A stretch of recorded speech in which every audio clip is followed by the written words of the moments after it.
We will begin today with an invocation, as we often do. Reverend Derek Longbrake of the Montgomery County Coalition for the Homeless. Let us pray, keeping in mind the various and diverse religious traditions represented in our county. God, thank you for our county council members. Give them energy, courage, and clarity as they seek to serve the common good. Guide them in their listening and deliberation as they consider the complexity of the issues facing our community. Remind all of us of the various needs of our neighbors, from the business owner to the family experiencing homelessness.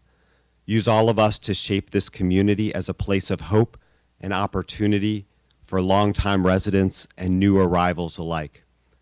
Help all of us to honor the beauty of this county, from its farms to its cities. We thank you for the opportunity to make our county a better place for every person. Amen.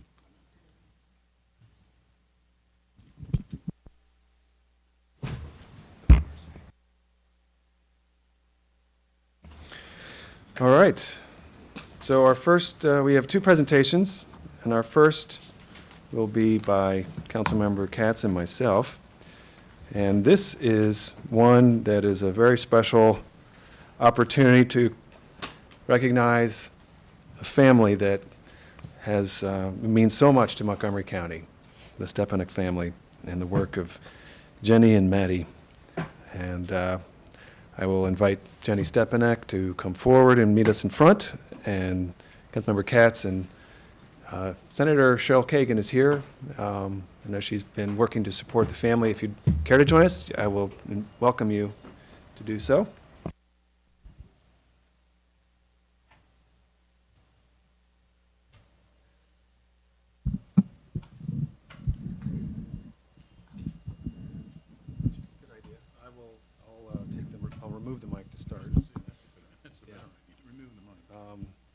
Okay, so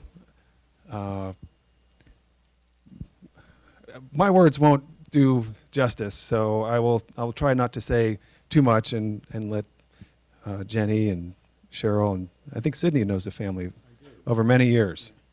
But I'll just say that there are a lot of heroes in this county, and I have the privilege to be able to follow Jenny and the work that she's doing to try to make a better world and to create momentum for Peace Day. And Jenny, with her family foundation, the Maddie J.T. Stepanek Foundation, has initiated something called National Peace Day. And we very much wanted to have this proclamation in July to commemorate, because the Peace Day matches the birthday of Maddie Stepanek. And if you don't know the story of Maddie Stepanek, you're in for a real treat when you learn about him. He's just an amazing individual who, one of the more noteworthy people to ever be born and raised in Montgomery County. And so Jenny, to bring the world's attention to his vision and the vision of peace, has initiated something called National Peace Day. So we have a proclamation today which actually technically names the 17th of July as National Peace Day. But, Jenny is a warrior, not only for peace, but for her health and her family's care. And so in July, there were some issues with, I think, you had some technical difficulties with your chair. And so you were ordering a new chair, which hadn't arrived. And so we of course said, well, we'll do this whenever is easy. And so here we are today commemorating July 17th of 2018 as National Peace Day. And we'll read the proclamation in a moment, but I'm going to ask Councilmember Katz and Senator Kagan for a few words before Jenny speaks. Well, thank you very much, and thank you for being here. I have had the pleasure of knowing you and your family for many, many years now, but one of the things that is, and there's so many remarkable things, but one of the things that's really the fun part, one of the fun parts, is Peace Day in Rockville, and I've been there for a couple of years. And for those of you who have not attended Peace Day in Rockville, you're not doing yourself a favor. You need to be there. It's a fun day. It's a family day. There's music and there's food and there's just a lot of nice excitement. And you use the term a warrior for peace, which is really an interesting way to say it, because that is exactly what you are and what your family is. And you're one of the reasons that Oprah Winfrey came to Rockville to dedicate a park, and I know what kind of excitement that caused. So on behalf of all of us, I sincerely thank you and your family for everything that you're doing. Peace is so very important to all of us, and it needs to always be a part of the conversation. I am so blessed to have Jenny as a constituent and, more importantly, as a friend.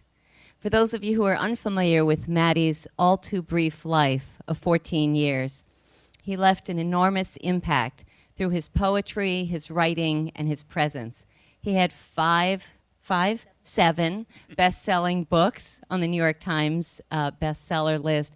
He became friends with Jimmy Carter, co-authored a book with him, became, as Councilmember Katz said, very close, a confidant and friend to Oprah Winfrey, to Maya Angelou, and so many other remarkable people.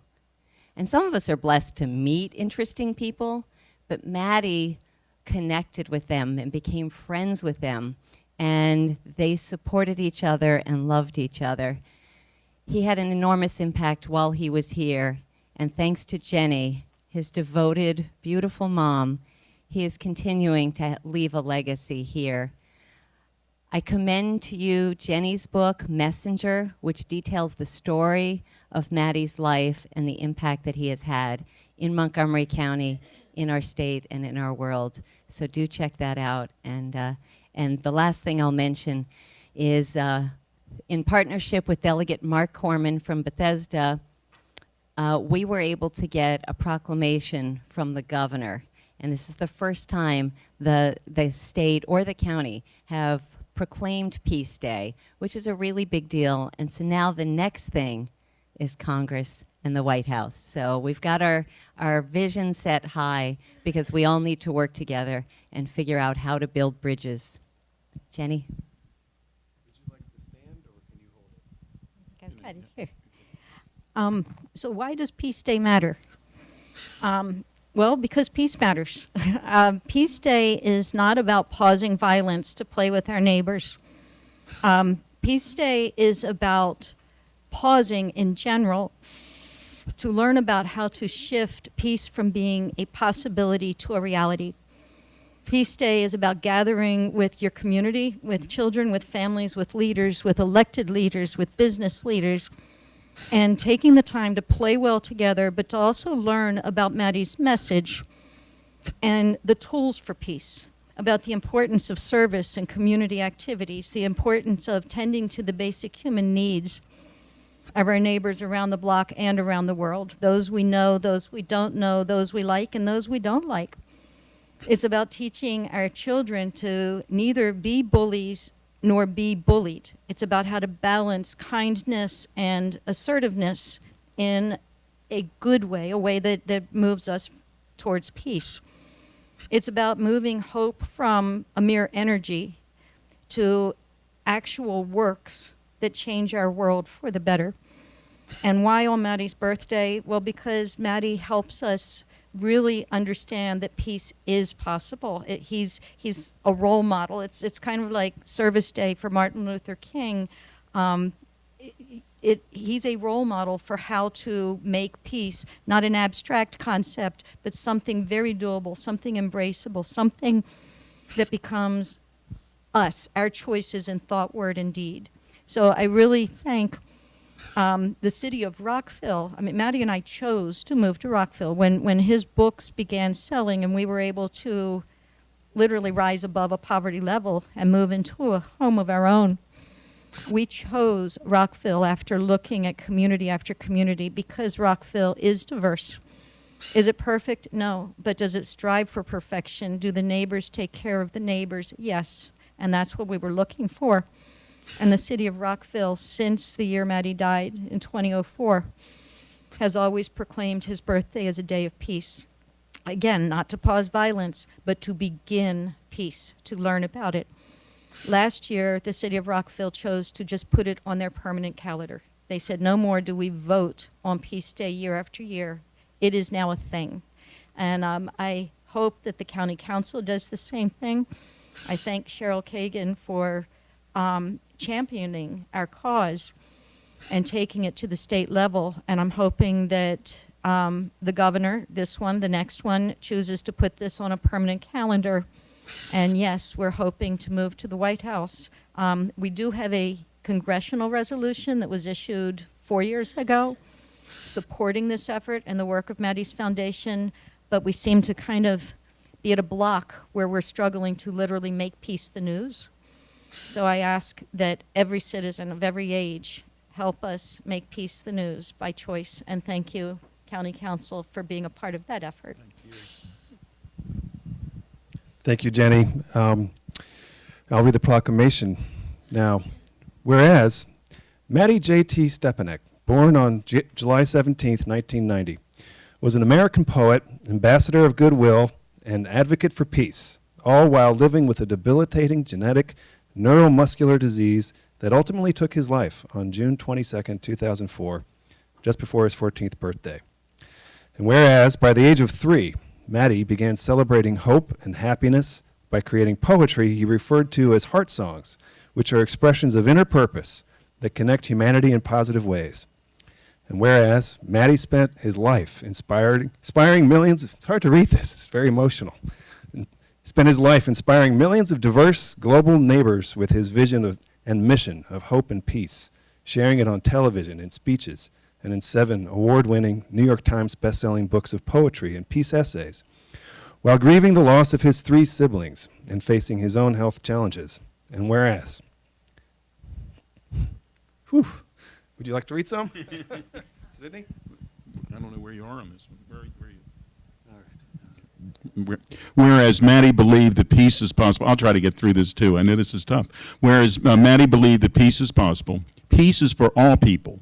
Peace can be taught, and peace begins with deliberate choices in attitude and action, reminding us that we are a mosaic of gifts. And remember to play after every storm. And whereas Maddie encouraged us to understand that peace is not about having to agree with their neighbors, but choosing to be with their neighbors in nonviolent and non-judgmental ways, promoting respect and kindness and, would you like to finish? No.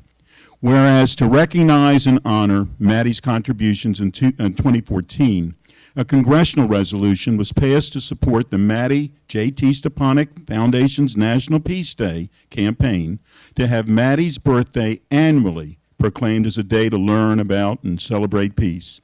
And whereas to commemorate his life and legacy, a 26-acre namesake park and playground with a statue and peace garden was created in 2008 in his King Farm neighborhood.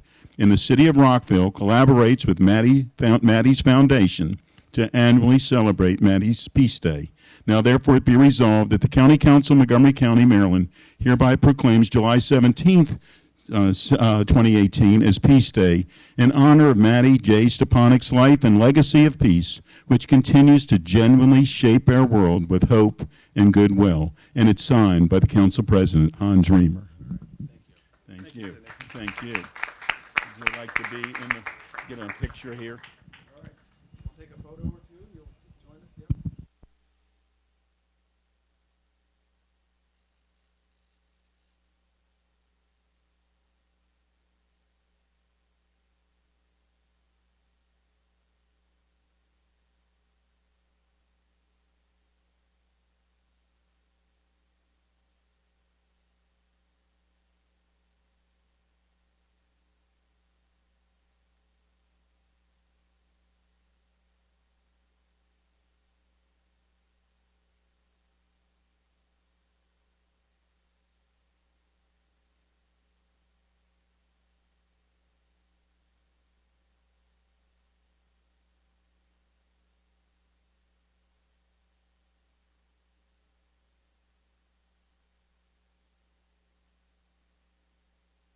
All right.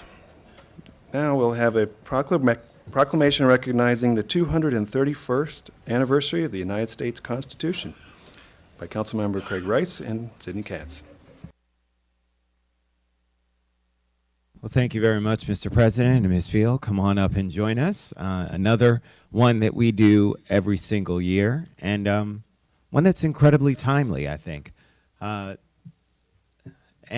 you know, there are a number of reasons why this is timely, but there continues to be conversations about our Constitution daily nowadays, and folks know exactly what I'm talking about. There are a number of different amendments that are within the Constitution, but I want to tie into what the message we just heard before was about Peace Day and about making sure that individuals work together, that people look to strive for everyone's success, because the Constitution itself was framed in a way to ensure that that same kind of message was heard through protections. Understanding that not everybody was always on the same page as Maddie was, that we need to value everyone and ensure that everybody's rights are protected. And so the framers of the Constitution wanted to make sure that they felt that their persecution could be protected, and that individuals here in the United States would actually be able to have a way in which their way of life would be protected and individuals would be protected. And so it goes along that same spirit, and it's evolved over the years to really embody that same sort of message, which is that everyone is equal, everyone matters, everyone's voice should be heard, and that we all deserve a right to life, liberty, and the pursuit of happiness. And it's one of those things that I think oftentimes we forget as we try to divide ourselves into sectors or groups, understanding that we were branched together a very long time ago by the framers of this Constitution, that we are one people. And even if some people decide to do things differently, if people decide that they may want to kneel in protest, that does not mean that they are not defying what the framers of the Constitution stood for. In fact, they are defining what the framers of the Constitution stood for, which was that protection of individuality, that protection of understanding that it is okay for you to speak on what you believe and what you feel and fight for what you believe is right. That is what this document means. And I think oftentimes people think that somehow this document means that you have to fall in line, when in reality it means that you need to stand up for your beliefs. And even if sometimes that standing up for your beliefs means that you should kneel, that's what this document protects you for. So it's one in which I think that, again, for folks who don't understand and believe the things that are going on, I encourage folks to go and read the Constitution. Read it. Read about the history. Read about Alexander Hamilton. You know, folks go and watch the play, and many kids can recite the lines, but I want them to actually bring in what's being said in that musical, because it really does talk about things that are happening right now. How we're trying to be divided when in fact we are all together one people. So I really want to say that, you know, it's normally we do some fun facts about the Constitution. but this year, I think it's important for us to talk about the seriousness of the Constitution and what it means for us, especially at a time like this when we're seeing so much division in our country. It's important for us to be together because, just as you heard before, together is how we get through tough times. Together is how we solve problems. We here on the council may not always agree in terms of everything that we do, but at the end of the day, we're trying to make life better for people. That is what the Constitution is about. And so it's a great honor to be able to continue to talk about this document that means so much to so many people, but also means so much for our future. Because if we can truly live out the words and the spirit of this document, I think we'll find ourselves in a much better place. With that, Councilmember Katz. Well, thank you, Craig, and really so very well said. You know, I first off think I should note that anybody that's watching this, I don't do every proclamation. That's not my norm. They understand that I shouldn't.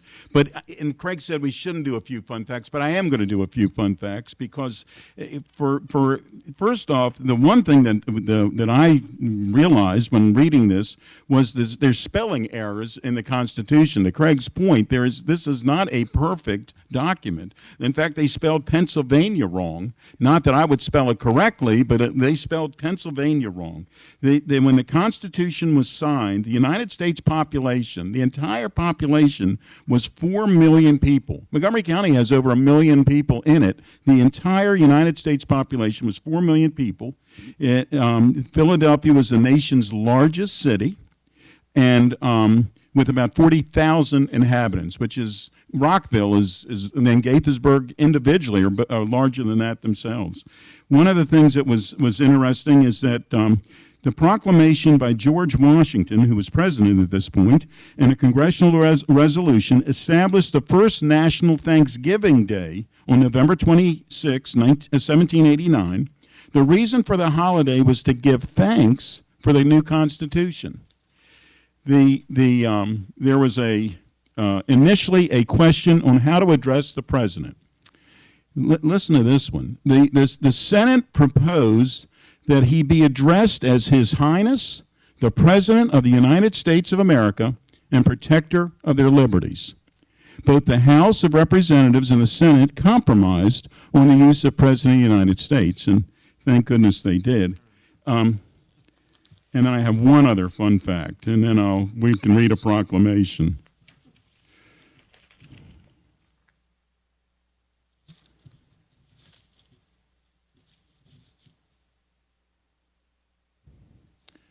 As evidence of its continued flexibility, the Constitution has only been changed 17 times since 1791. It is truly a living document. Thank you very much, Councilmember Katz. And I'm going to turn to Ms. Beal to make any comments, but I did want to read the proclamation first, Sydney, if you wanted to join me in that. The County Council of Montgomery County, Maryland, hereby proclaims, whereas the Constitution of the United States embodies the ideas and principles of our founding fathers, supplemented by the wisdom that has been reflected in our dynamic republic over 2 centuries. And whereas this fall marks the 231st anniversary of the framing of the U.S. Constitution by the 1787 Constitutional Convention, and whereas the Constitution not only embodies the hopes and aspirations of Americans for liberty and representative government, but also continues to inspire people seeking freedom from the world over.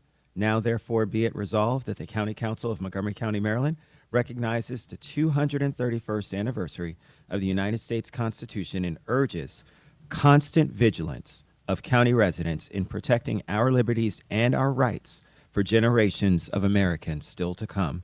Presented this 18th day of September in the year 2018, and it's signed by our County Council President, Hans Remer. Please.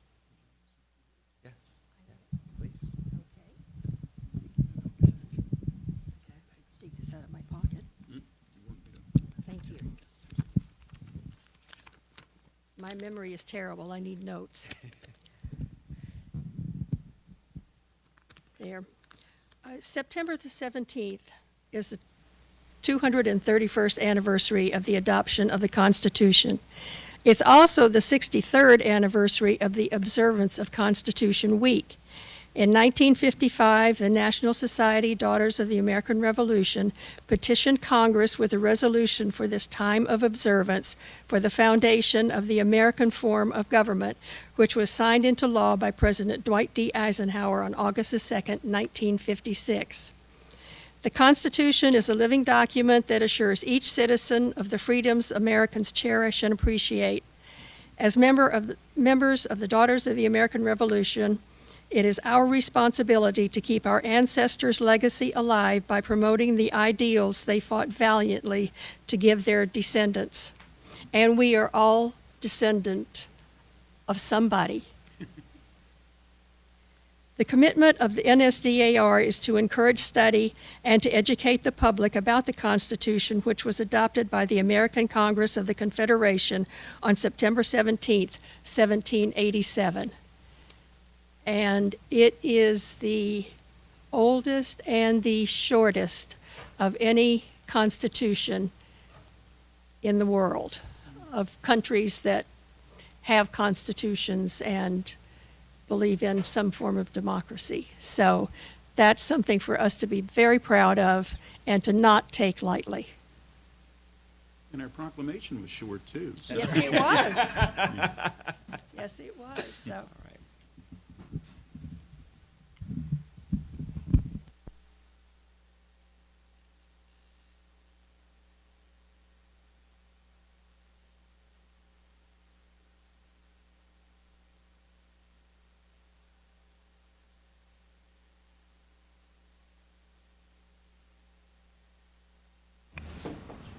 All right.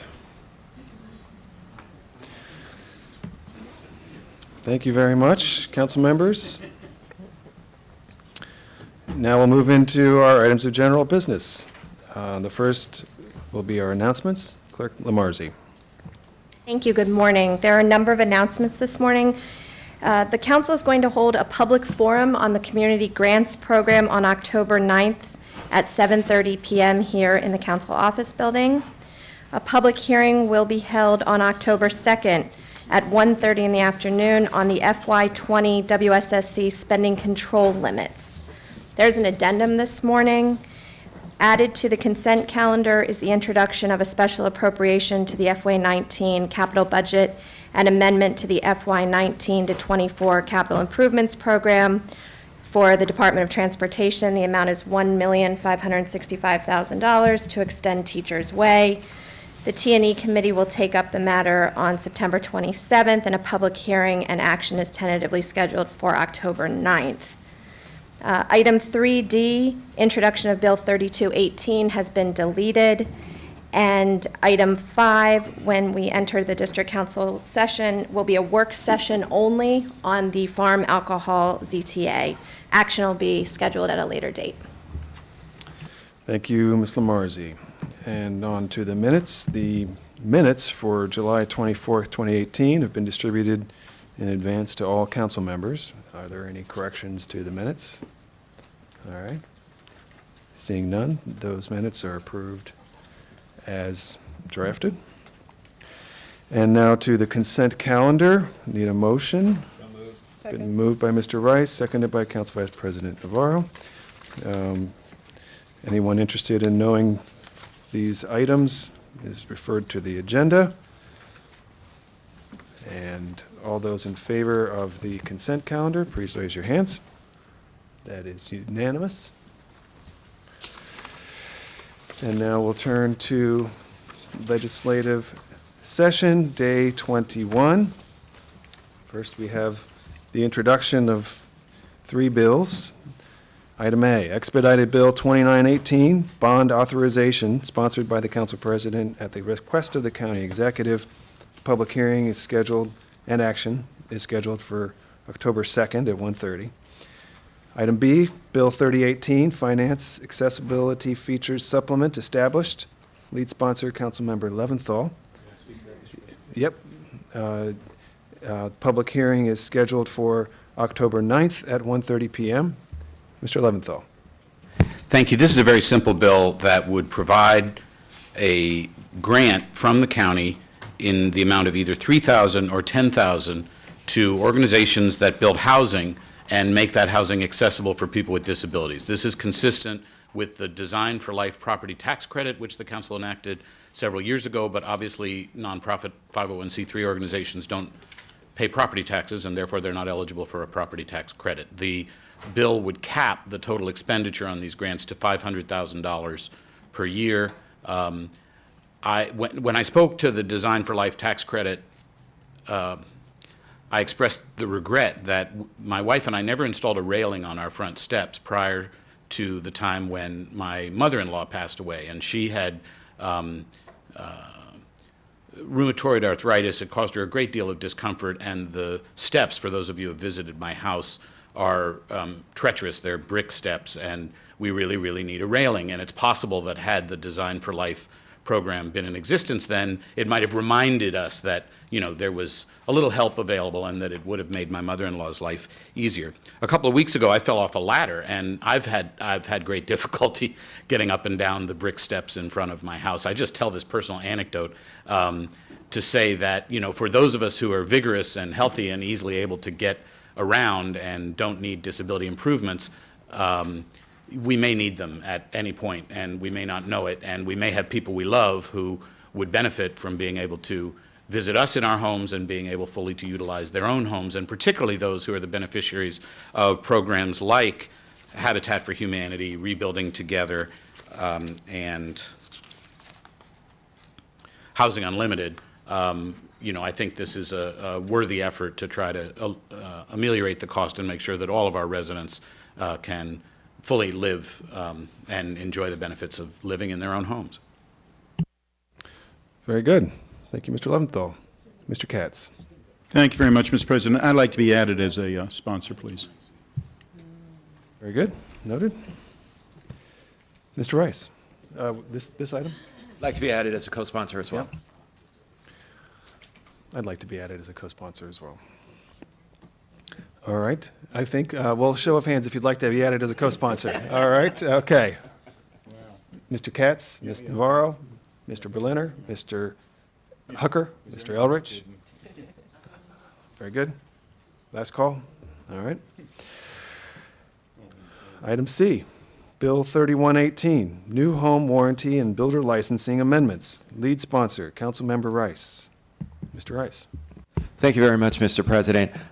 This bill was actually the result of some great work by our Office of Consumer Protection, Eric Friedman, who, working with a number of homeowners, uncovered that the Office of Consumer Protection doesn't have all of the tools in its toolbox necessary to enforce some of the regulations on new home builders and new home sellers. What we found is there were some predatory home builders that were out there that were preying on some of our custom home builder communities, some of our other communities, and we really wanted to ensure that the protections were there. I was approached by a resident who was very concerned about some of the things that had been going on, unlicensed work in some instances, unpermitted work in some instances, work that was done that was shoddy and then was not being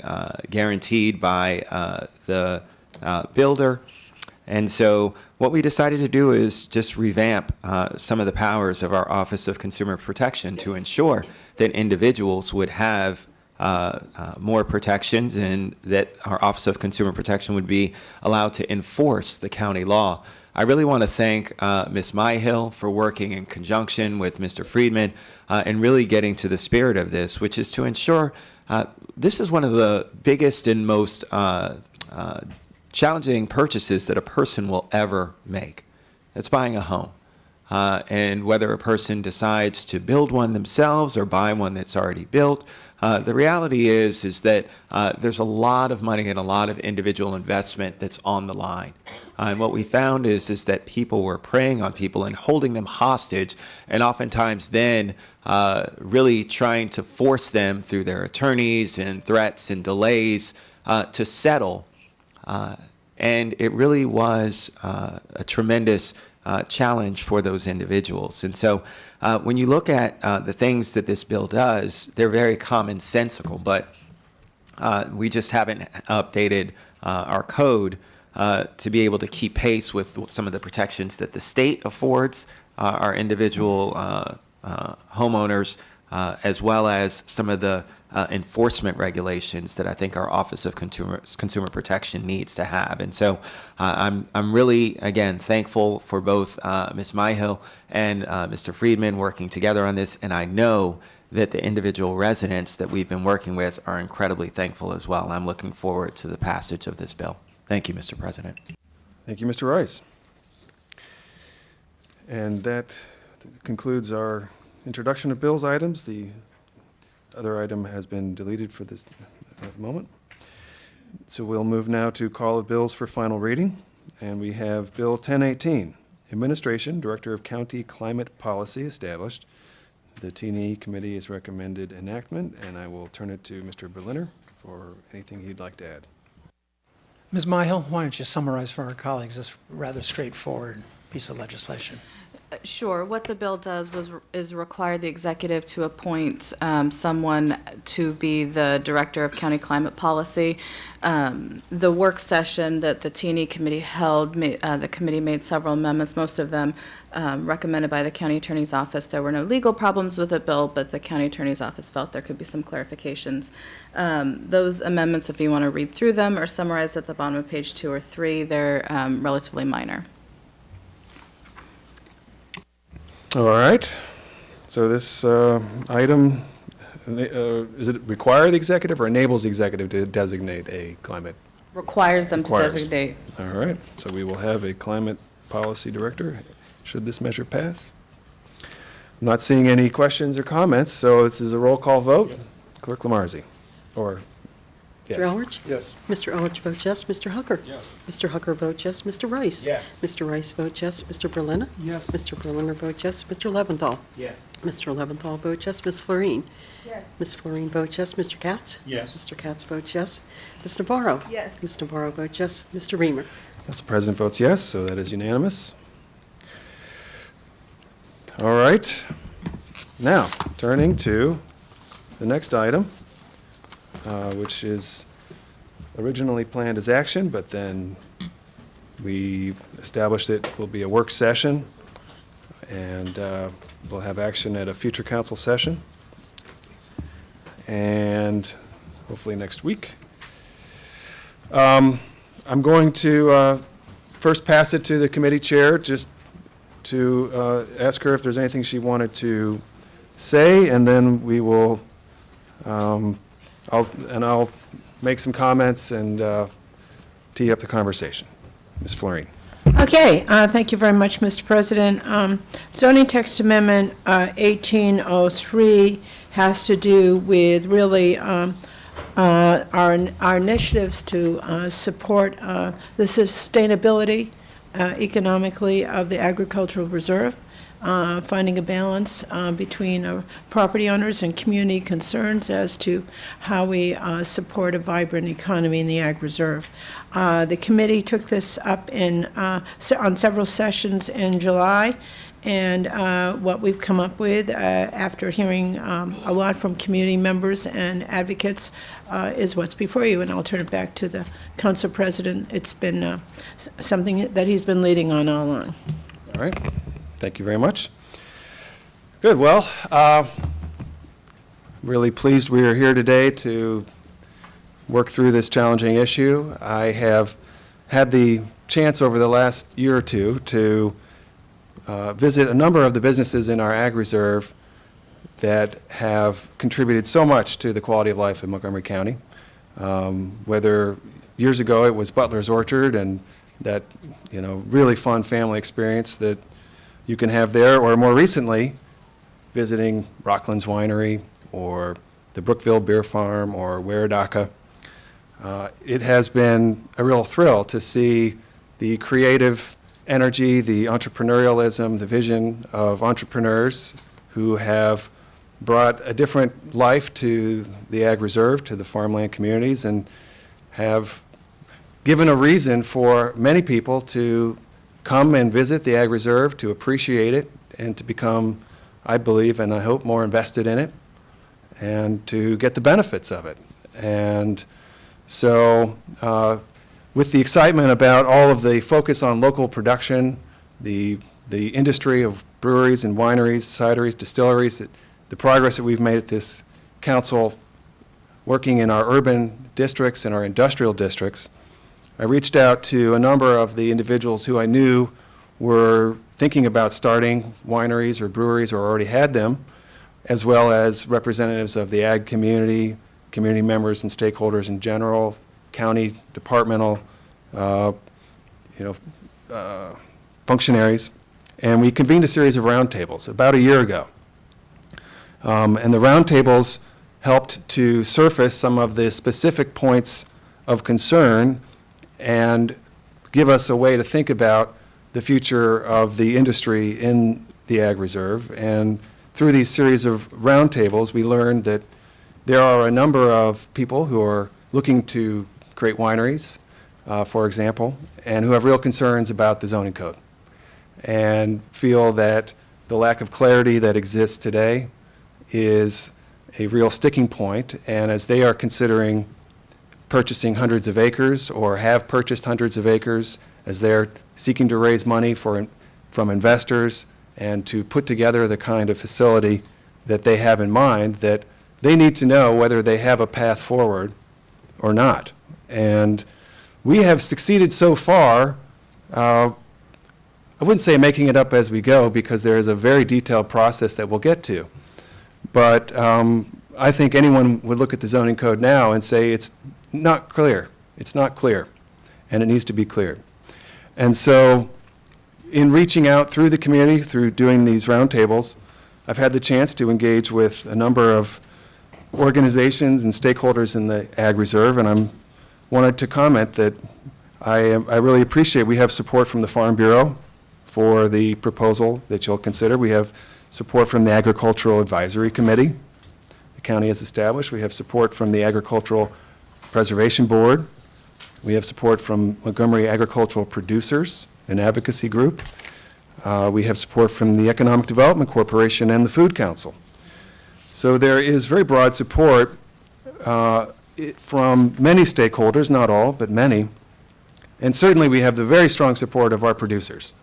Those, as I said, who have bought land, are seeking to create wineries, are operating breweries, are very concerned that we proceed and establish clarity, rules that strike the right balance, that allow them to succeed with the businesses that they have, that strike a balance that doesn't, for example, open the door to companies that just want to really run event facilities, wedding businesses, and sort of pretend to make a little wine on the side. We don't want that. So there's a careful balance through all of these provisions in this amendment, and we're going to talk about those today. But I would also urge my colleagues to consider the community support. Not only do we have agricultural stakeholders and producers who support this, but if you go to the Brookville Beer Farm, if you go to Waradaka, if you go to Rockland's Farm and Winery, you'll see so many people enjoying themselves. They are voting with their feet. They are, experiencing, enjoying, and benefiting from the kind of business that we want to see happen. And I would challenge anyone to stand in the tasting room at Waradaka and say this is not a good thing, that we shouldn't have this or more of this. I don't think anyone would reach that conclusion, so we want to embrace the model. The proposal that you have, the fundamental premise of it is that a winery or a brewery or a distillery or a cidery has to be an accessory use to a farm.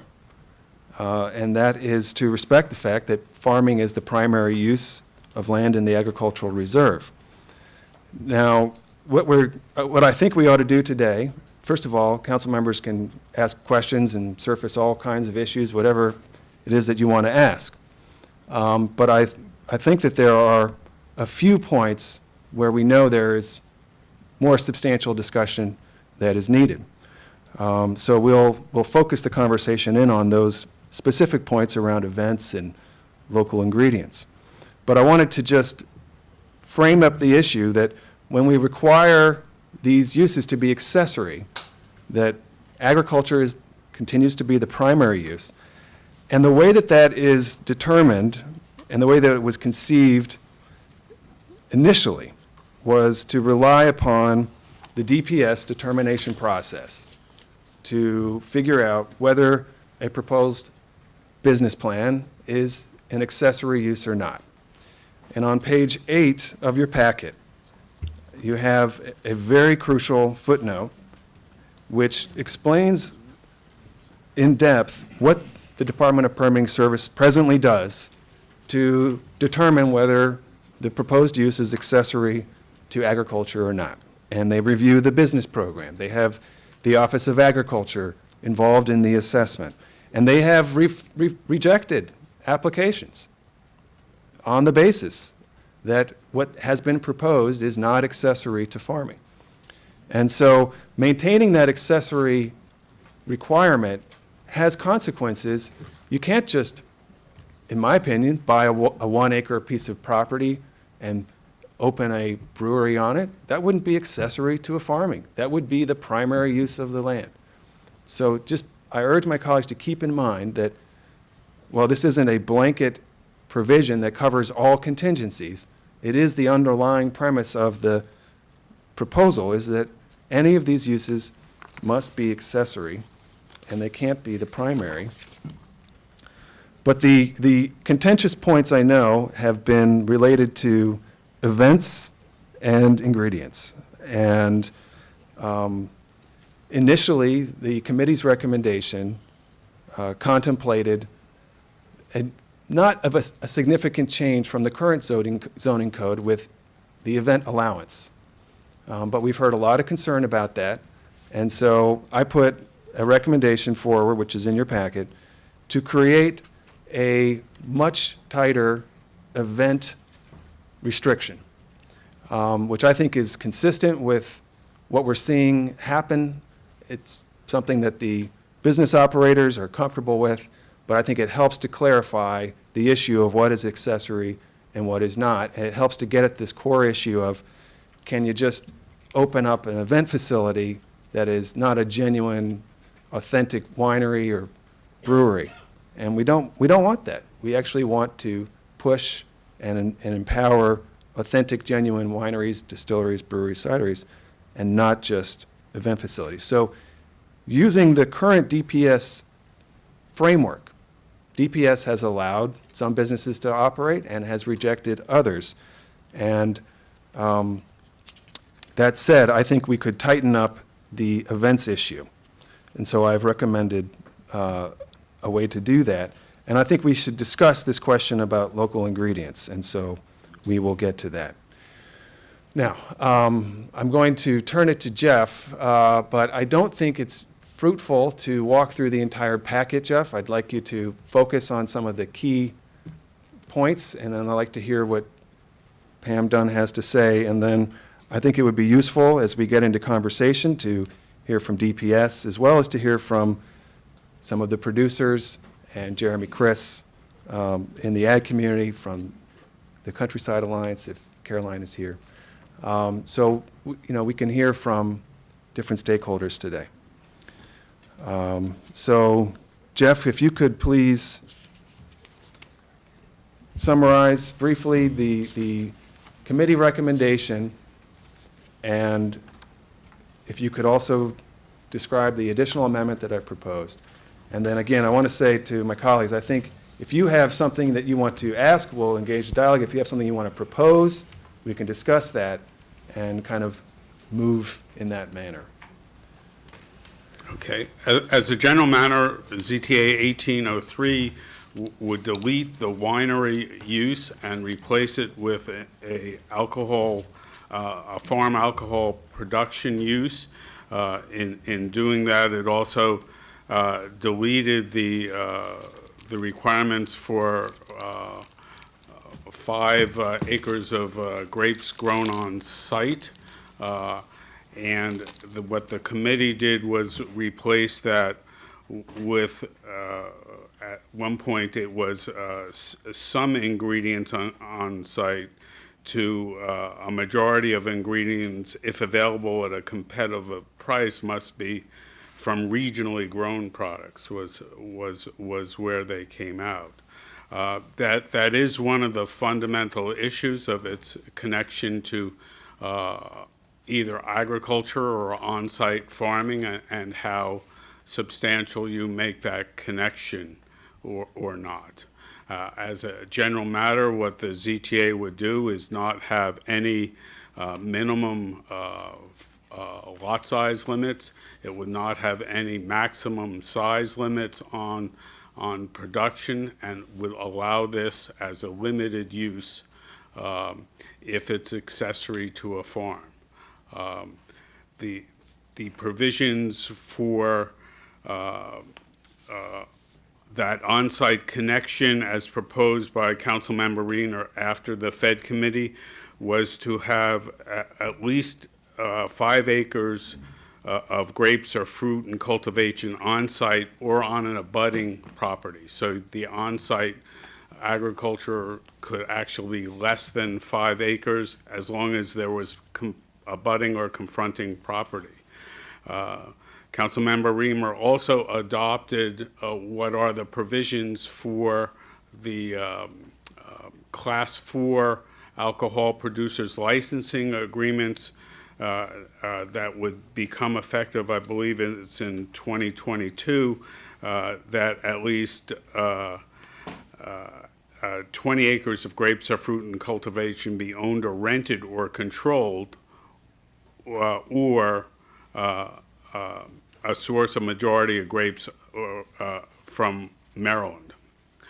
Those are the Class 4 requirements that will go into effect for wineries and cideries in 2022. With regard to brewers and distilleries, he would keep the provision that it must source a majority of their agreements if available at competitive prices from regionally grown producers. Okay, thank you, Jeff. We'll begin questions and dialogue. Mr. Rice, co-lead sponsor. Well, thank you very much, Council President. And I really wanted to just start by stepping back for a minute and just redefining what the purpose of this is. Again, what you said, but I think I want to make it clear to folks who, because we receive a lot of messaging, letters, emails about what it is that we're trying to achieve by moving forward with this ETA. And a lot of it stems around industrialization of the ag reserve, paving over the ag reserve. This is the first step. Those things couldn't be farther from what our objectives are, because we're working in conjunction with our farmers who want to make sure that their farms are sustainable. But I also want to make sure that I remind folks that this quote-unquote industrialization, I mean, a farm is a business. A farm has mechanics and buildings and processing facilities for the things that they do on them now. I encourage someone to go out and see what a grain farmer's farm looks like. It's not just the grain, folks. They have to process it. They have to load it onto the vehicles to make sure they have to have storage facilities for all of the things that they need to do, from seed to fertilizers. I encourage folks who are questioning about and thinking that a farm is just a simple tractor and some barley to go out and take a look and really see and understand what's there. This whole concept of something that's so radically different from what currently exists couldn't be farther from the truth. The reality is that I see actually more happening with some of our grain producers in terms of the things that they need to have on their farm than a winery would, in terms of actual machinery and all of the things that are there. I mean, just look at them and you'll see. So before you start to judge what our objectives are, inform yourselves about the reality that's there and talk to a farmer. And I know some are, and I know some are the farmers who are saying, look, we just don't want to have this diametric shift in terms of where we are. I've heard that from some of the farmers that, I don't want us to get away from what our primary focus is. Well, the challenge is this, is that we have to make sure that we're being flexible for our farmers. It might not be right for you, doesn't mean it's not right for the farmer down the road, in terms of diversifying what they need to do to ensure that they're successful. Because at the end of the day, what needs to happen is we need to make sure that our agricultural reserve is a positive business environment for farming and agriculture. And whatever that means that falls under that includes, in my opinion, which is why I felt, in working in conjunction with the council president, breweries and wineries. It's still an agricultural use, folks. And so again, let's debate about the issues that are out there in terms of the number of people, the number of events, those kinds of things. But please, let's stop talking about us having a paradigm shift in the Ag Reserve. The Agricultural Reserve is a business community. They are business people. They employ people. They bring in tax revenue and tax dollars. I know a young man today who was troubled and was challenged with finding work, who now works at this farm and is doing incredibly successful and is one of their best employees. I just visited that farm and saw him, and he can't be more excited to get up every single day and go to work at that farm. So not just are we doing what we want to in terms of achieving the objectives of having a positive business environment, supporting our agricultural reserve, but we're also doing the very thing that we talk about when it comes to workforce development, which I know we're going to have a conversation about later, which is making sure that we're employing people, especially people who need jobs the most. That's happening in our ag reserve, and I don't want us to forget that and lose that for sight of arguing about whether or not an event should have 225 or 275 people. Those things are important too, but let's not lose sight of what truly is out there and matters. If we don't support our farms go away and development pressure increases. It's just that simple. We've seen it happen in a lot of other places, and it can happen here too. And so from that perspective, I think we need to be very cautious about the handcuffs that we put on our farming industry and ensure that we're giving them the flexibility needed so that they can be successful. And so, Mr. President, I just wanted to go through some of the points because I think that, again, when it comes to some of the restrictions that you've laid out in terms of your recommendations, I'm in full agreement. I think that, again, from my perspective, I think that we've gone very far in trying to find a compromise. I understand that this might not give everyone what they want, but at the end of the day, compromise doesn't do that. Compromise bridges a middle. It says that we feel comfortable in where we're going, but I also want to remind folks that we can come back to any issue if we've found that there are problems or issues. That's what this council is for. We're not precluded from coming back and saying, wait a minute, there's a problem. We're seeing too much of this or we missed something and come back to it. We did it with our zoning rewrite, didn't we? I mean, and we spent a lot of time on that. I mean, listen, it's not going to be about perfection. It's going to be about doing what we think is best and allowing our folks to be successful and move forward. And so I just want to be on record as saying that I support the recommendations / amendments that you've put forth, Mr. President, and think that we should move forward with that and pass this CTA. Thank you, Mr. Rice. Mr. Leventhal. Thank you, Mr. President. I appreciate your good work on this. I was happy to co-sponsor it and support it in committee, and I agree with the comments of Mr. Rice. I think that this zoning text amendment speaks to some very large policy issues and policy questions. I'm very, very proud of my own work and the work of all of us sitting here and the work of all of our predecessors over the last several decades in making the not simple judgment that 1/3 of this metropolitan area, this county adjacent to the nation's capital, ought to be set aside forever and protected from intense subdivisions and residential development and heavy industry and commercial development. We're unique in many ways in the United States in a metropolitan area in protecting so much farmland. As my colleagues have heard me say so many times, the Natural Resources Defense Council has identified Montgomery County as the best, the #1 farmland preservation program of the more than 3,100 counties in the United States. So we are unusual. And one could make the case that protecting so much land so close to a big city actually isn't good development policy, because there are those who have made the case that it just fosters more subdivision activity in Frederick County and Carroll County.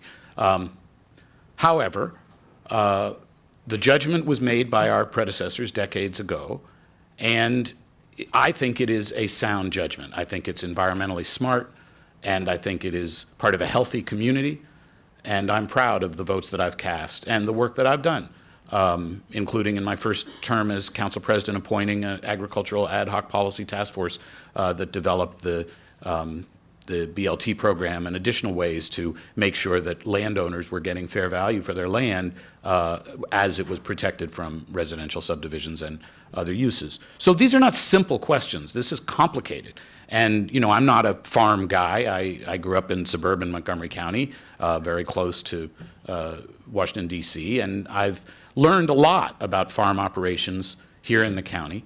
And it is not simple. It takes time and thought to understand. So our conversation about what are appropriate uses has appropriately, certainly in the Fed committee, been thoughtful and thorough. It has not been a knee-jerk conversation at all. I love to visit wineries. It's one of my favorite activities. Everything about the experience to me is a joy. The experience of driving off the main road and taking, you know, twists and turns and trying to find the place and getting lost. And then finally you emerge around a corner and around a hillside, and there's this hillside covered with grapes, and you drive up a gravel driveway, and here's this beautiful structure where they welcome you, and it's warm, and there's a tasting, and you get to have, you know, just a few sips of a delightful beverage. It's just a great tactile experience. When my kids were young, I also enjoyed going to pumpkin patches and picking out pumpkins for jack-o'-lanterns, or going berry picking. Tasting alcoholic beverages is an adult activity, but fundamentally it is no different than taking your kids out berry picking. Now, one of the most critical issues that we face as this council tries to move in the direction of, and I anticipate the next county executive will want to work hard on an equity and social justice agenda. One of the most critical issues that we face is who in Montgomery County gets to live where and why. And we have to come to terms with centuries of decision-making about who gets to own which land, who gets to attend which schools as a result of who owns which land. And over again, we find that this council is faced with proposals that might change a land use in some way. I think in this case, a very minimal way. I don't think the change will be drastic at all, and I'll speak more to that in a moment. And what we find is that those that have the benefits of large lots and highly desirable areas in which to live want to protect those from change, and that is absolutely understandable. That is thoroughly defensible, and I'm sympathetic to everybody's desire to protect what they've got and the beauty of certain areas of Montgomery County. But this council has the responsibility of looking out for the interests of all 1.1 million people who live here. And I want to echo Mr. Rice's point. I think the agricultural reserve is threatened more if the broad public doesn't feel invested in it and doesn't understand the benefits of it.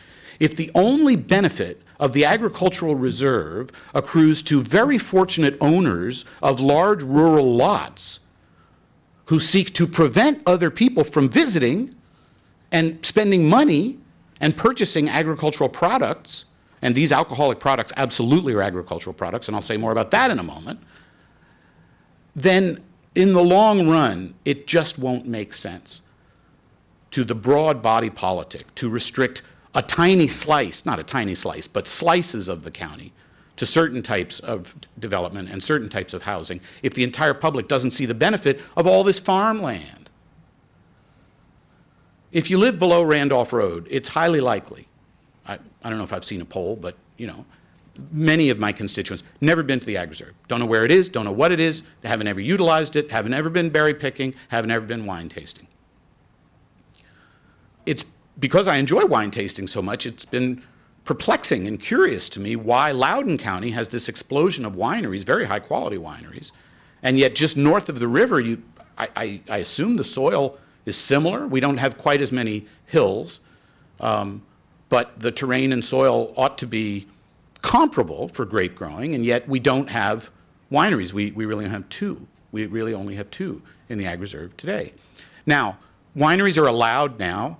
Breweries are allowed now, cideries are allowed now, but those who want to open them have come to Councilmember Reamer and others and said, we're encountering complexity, we're encountering difficulty.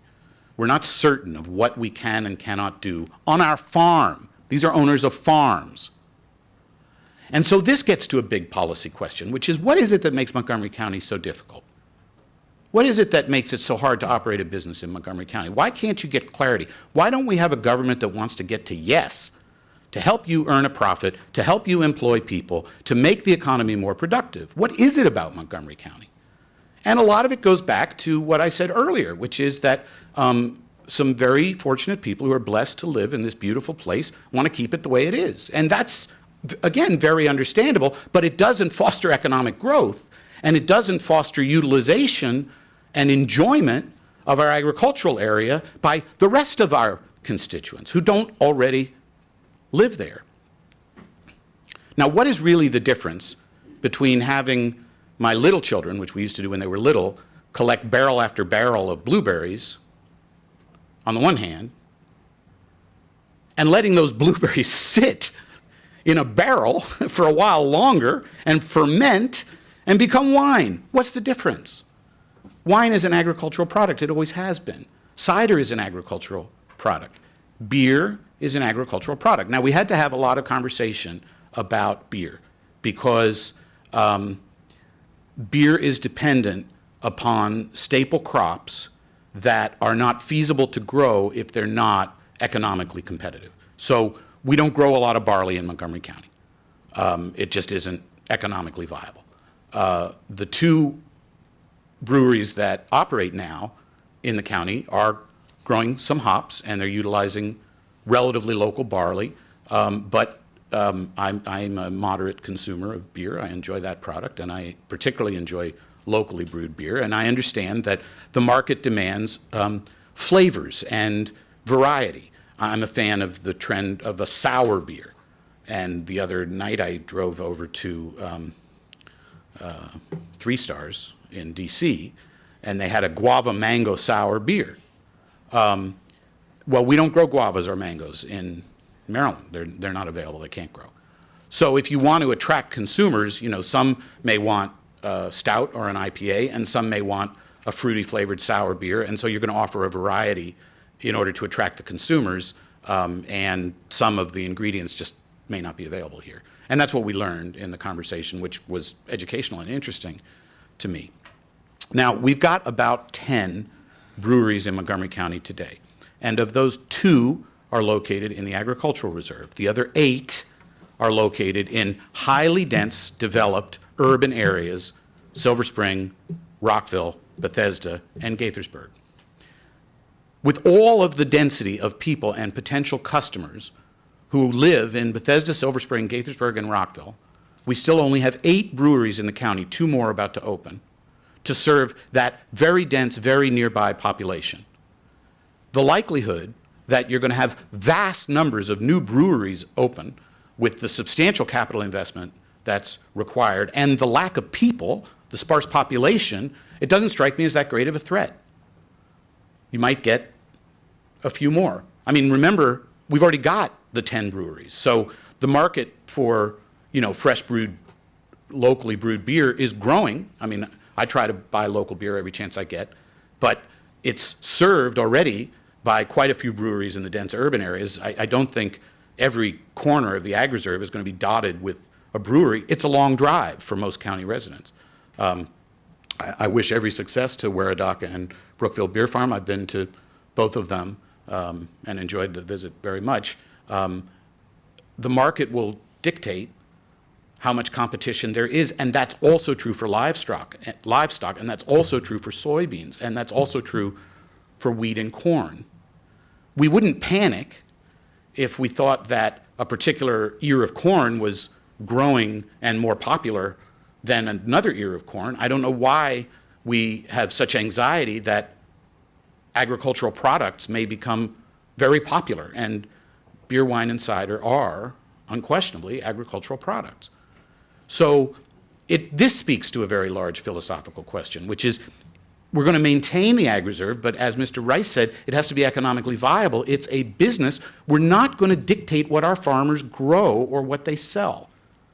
That's been part of the policy framework that has maintained the agricultural reserve. And from time to time, constituents suggest, you know, we really should. We really ought to, you know, promote healthy, nutritious food and not livestock feed or, other commercial commodities. And I've resisted those suggestions, much as I'm, a supporter of the food life cycle and healthy eating and nutrition. I think you've got to trust a farmer to figure out what is the most profitable use of his or her land. And that may change from decade to decade. There may be a given year in which the price that you can command for one commodity isn't enough to keep you in that commodity, and you decide to use your land for another purpose. So right now, cider is trendy. I like it.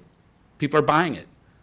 And if you've got an orchard and you think you can make money off of cider, you may decide that you're going to brew cider.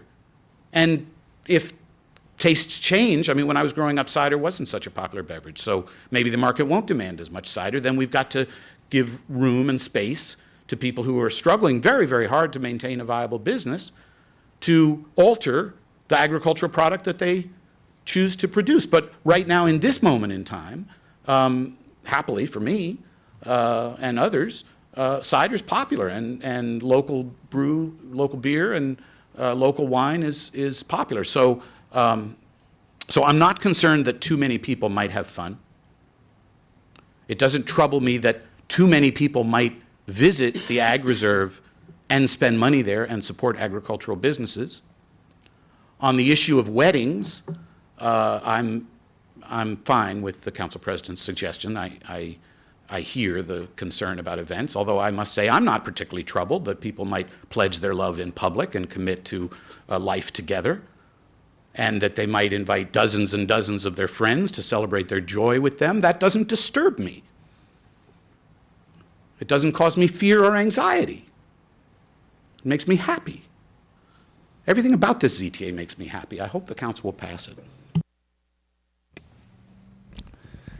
Thank you, Mr. Leventhal. Mr. Bluner.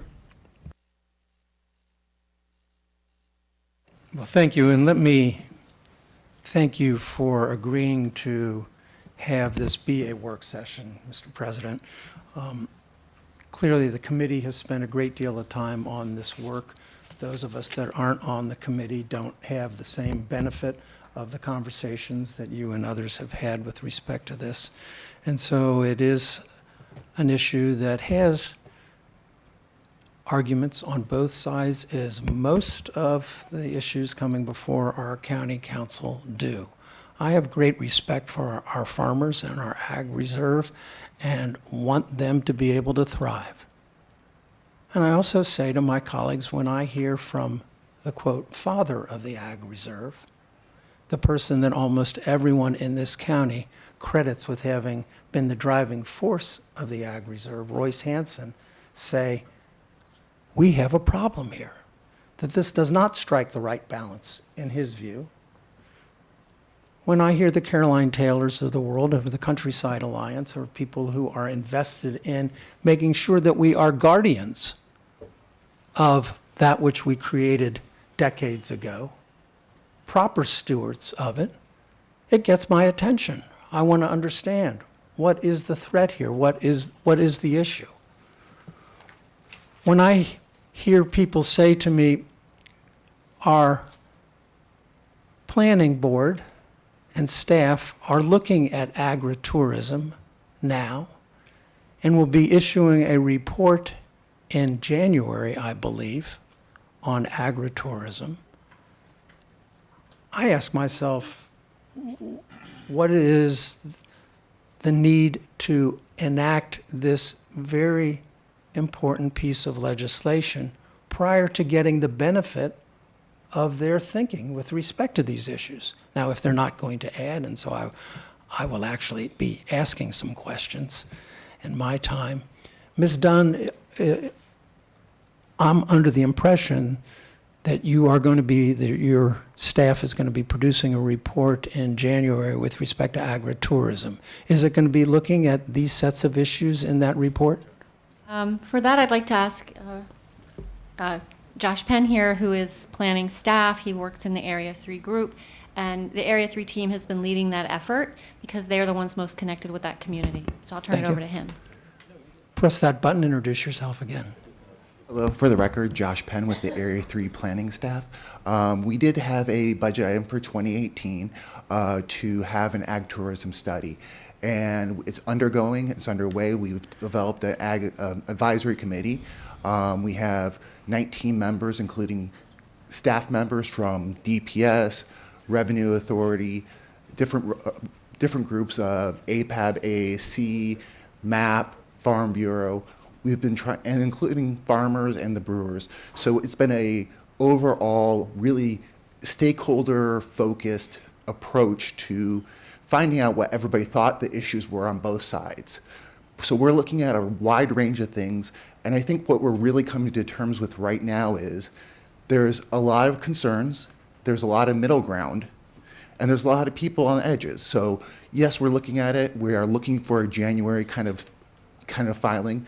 We have a consultant working on a zoning code and zoning code analysis and a comparative review against other counties, both locally and across the United States, that are already doing formalized agritourism. And we're going to look at not only what the code says, but what things are we doing, what things are we doing well, and what things are we not doing so well. And will the scope of that work include some of the issues that we're dealing with in this legislation? Absolutely.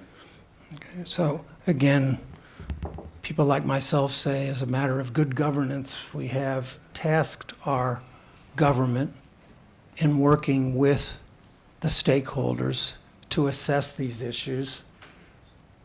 And it's now the end of September, and we're talking about a January report. And so at least one of the questions that comes to my mind, and I know to others, is why would we do this without the benefit of the results of that work, given the complexities with respect to this? So that's one issue. Thank you so very much for that. Another issue that has been raised consistently, and like Mr. Leventhal, I love wineries. I love vineyards. I recently, this summer, was out in Oregon and went to King Estates outside Eugene, and it is one of the most stunning places. It's got a great restaurant. It's drop dead beautiful, and you want to spend time there. Most of the issues that I have heard with respect to this legislation doesn't really relate to wineries. It does relate to breweries. And it does relate to the fundamental issue of what is truly an accessory use. And so one of the examples that somebody said to me was, gee, could a farmer who is growing soybeans open a butcher shop, which is, quote, related to agriculture, but he doesn't have any livestock? And I'd say, actually, that's not an accessory use to the farm. That's a very different use. Is it related to agriculture? Absolutely. But it isn't related to the farm on which it sits. And so the concern in some quarters, and again, some of the most respected people in our county are giving this voice. And I understand the business interest. I understand the agriculture's business interest with respect to this. But some of the most respected voices in our county are saying, actually, this is not a true accessory use, particularly the breweries. I mean, the fact that they are popular, and I haven't been there. I have asked my staff, and I've asked the council president to help me this weekend. I will go. We're going. I will go. I will see them. But I don't doubt that they're popular. But the fact that they're popular does not, in my judgment, end the conversation. Ice skating rinks are popular. And we had the issue in the Ag Reserve as to whether there should be an ice skating rink. We said, actually, that's not what the Ag Reserve is for. Okay? I mean, if we want to draw people, there are lots of ways to draw people. We could have Woodstock. Actually, I'd like that. Okay, don't say that. Okay. I mean, there are lots of ways to draw people. I'm seeing some of my colleagues wrestling in the mud right now in my mind, and it's not a good image. Somehow you can see what the curse of Slippery slope, but that is actually that is the concern. So, Mr. Zions, I have a question for you with respect to whether or not, in the absence of having actually materials grown on the farm, how is it an accessory use to the farm? Our definition of accessory means subordinate, that it's the lesser substantial use on the farm. And within the code itself, you can require any connection you wish or not to what the primary use is. So right now you have a definition that's being applied by DPS, and you can maintain that, or you can do otherwise. Okay, and does this legislation do otherwise? Do we changing the definitions in a way that makes some things that DPS would not currently find to be an accessory use? No, you are adding to the requirement for accessory by having this some connection to agricultural around it, either by. And is that the definition that DPS uses now? No. This is what you're adding into the code. Okay, for what this what I'm trying to understand is what this ZTA proposes that we do not allow now and what it would allow. So help me understand. DPS today, would it find? DPS has found that breweries are accessory to a farm, even though the grains and most of the produce comes from outside that farm. Are you DPS? So, yes. Why don't we have DPS say what DPS allows? Yeah, Why don't thank you you. pull that on up to your mouth there? Thank you. Thank you. Right now, for us, it comes down to the definition of accessory use, as Ms. Zients has explained to you. So as long as we can relate what goes on the farm, the principal practice is farming, and the accessory use is related to that principal use, we allow it. So brewery, it's the same thing as a winery. Winery, you have dedication. You have 5 acres dedicated to that. In case of breweries, we don't have that in the zoning code. But since the main principle is farming and they're growing some hops, some of the barley is grown on the farm. So as long as they can show that to us, we allow that. Also, there was a ZTA pass that allowed some of the breweries and the distilleries that goes on the farm. That's why you have some of these locations that the council people were talking a few minutes ago that they have visited. So that's how we go about that.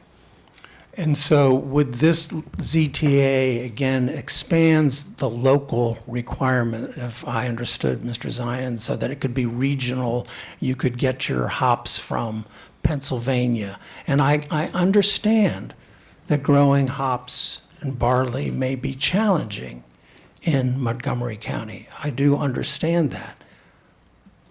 But that just begs the question of what is truly an accessory use to the farm if, in fact, the farm cannot produce the materials for which this commercial establishment is predicated on.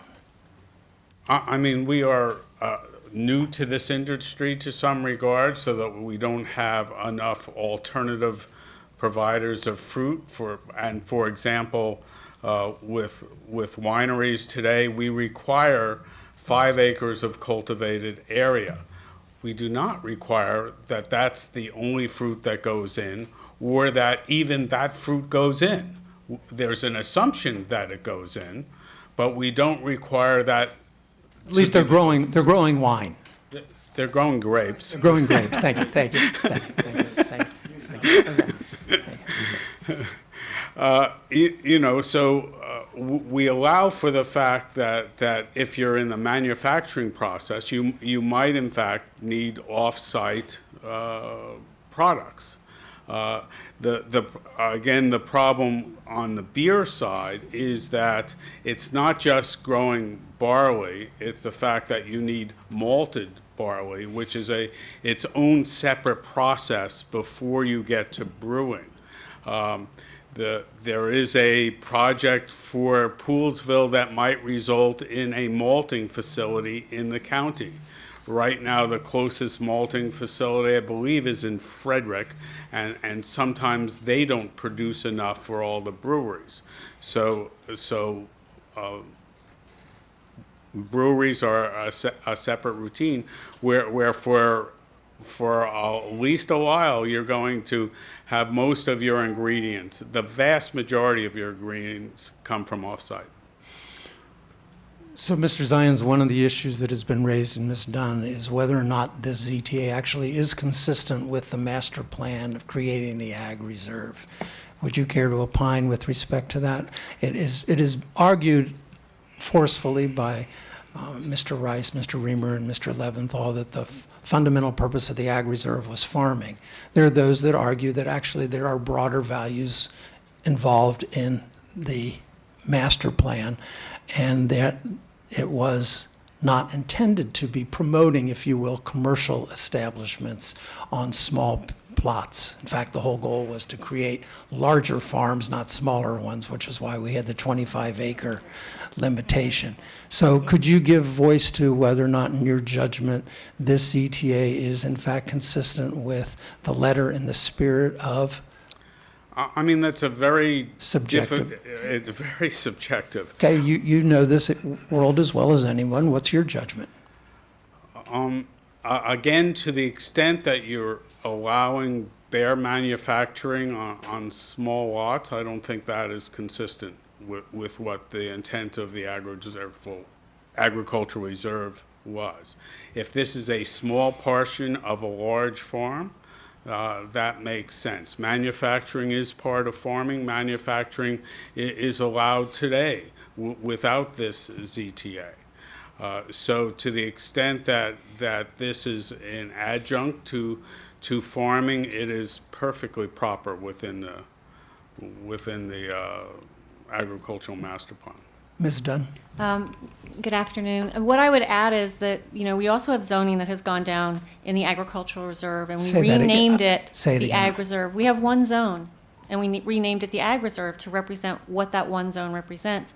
And we, through the rewrite, the decision by the council made it clear to people out there that the primary use in that zone is agriculture. It's not residential, it's nothing else. It is agriculture. So if what we see here is a use that is accessory to farming, we haven't, in my view, violated what the intent of the zoning was that supports the master plan. The primary use is farming.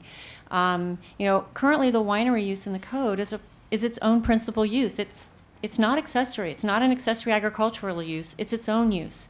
This ZTA modifies that. It allows more avenues for alcohol production, but says you must be accessory to farming. And by that connection, you haven't degraded the primary intent of that zone or what people expect out there. It is farming. Okay, thank you. I'll defer to my other colleagues. Thank you. Okay, I wanted to observe that the committee in its recommendation grappled with this issue of sourcing ingredients with breweries. With wineries, it's a simpler, more direct issue, and the amendments that I've recommended go a step further than the committee for wineries and cideries and have a 5-acre minimum and tie closer to the Maryland standard. For breweries, the challenge is that, ingredients, you could have a bad year. Ingredients might not be available at competitive prices. And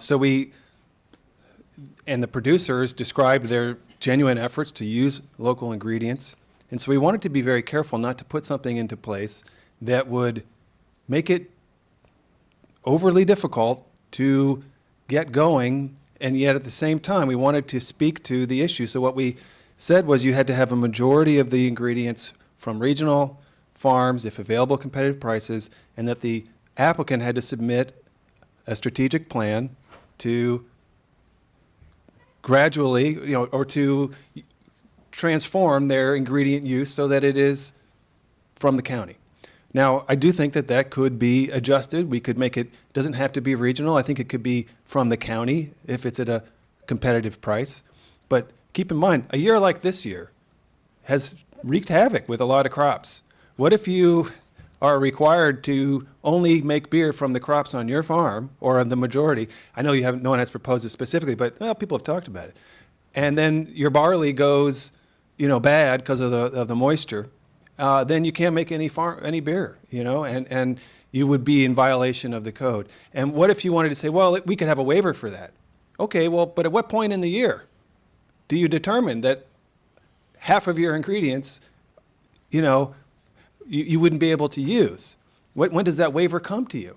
So I think a mechanism that competitive price-based is a lot more fair and realistic. But I do think we want to push people towards more and more local ingredients. But I thought it would be important to address the issue of why now, and I wanted to ask Jessica Snyder, Ed Boyce, Robert Butts, if you could come forward and share with us why you think it would be helpful for the council to take action and not to delay until a future council. And I want to observe, I strongly believe that this tourism study is considering a wide range of issues. This is only one of many. At the end of the day, any zoning recommendation that comes from it is going to be right back here. And at the end of the day, we now know, because we've gone through this process, what the issues are. So I don't see any distinction between doing it then versus doing it now. We're going to end up exactly in the same conversation about the zoning code, because this is the Agricultural Tourism Advisory Board can't change the zoning code. We're the only people that can change the zoning code. So we're going to end up right back here with the exact conversation, and it would be an embarrassment, frankly, to be sitting here 6 months later, in my opinion, considering the precise same issues. And it would be lucky if we could be back here in 6 months, frankly. But Ms. Snyder, would you just share briefly any thoughts, and we'll continue down, about why do you think it might be important for the council to take action at this time? Hi, I'm Jessica Snyder. I'm one of the owners of Wardaka Brewing Company. I was invited a little bit more, I think of as an afterthought to participate in the agritourism study. When that study first existed, there weren't shareholder businesses in operation that were first on that invite list, and the Office of Agriculture advocated that we be included. That was a kind of a hard situation to find myself in. I felt like we were almost going up against a committee that didn't seem like it wanted to encourage agritourism. It wasn't a committee that's designed to look at it as a chance to thrive, to succeed. It's more looking at it with a more negative bent, raising all of the concerns, some of which Council Member Berliner has brought up. But if what President Reamer is saying is that the zoning code is going to come right back here and that this would be full circle, there is no reason to wait. For us to wait would put my business in a very vulnerable position. There is no clarity. There is no definition now for what I am doing. And that this CTA 1803 puts that into fact. It puts it into writing. It is a good compromise. I'm happy to answer any questions about what I am doing specifically to alleviate any concerns that you have about ingredients or events. But at the end of the day, to sit on it and wait for this committee, which January 2019, I'd be willing to bet money that date comes and goes. We have not met since the beginning of summer. We have not been able to come to the table since then. So I do not think that is a realistic date that is going to come and go. And that committee does not seem to be headed in a direction of getting any sort of consensus, much less decision-making done anytime soon. I think if ultimately, as what President Reamer is saying, is that zoning decisions would come back here full circle, there's absolutely no reason to wait. It provides the clarity that's needed. Thank you, Jessica. Mr. Butts? Yeah, why don't we hear from the three, and then you'll... Yes, Mr. Butts. I don't want to give a too glib answer to your question, but I guess I'm going to start by saying it's raining.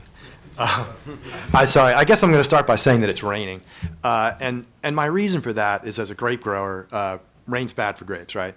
And I'm a small grape grower, and I'm a proud grape grower.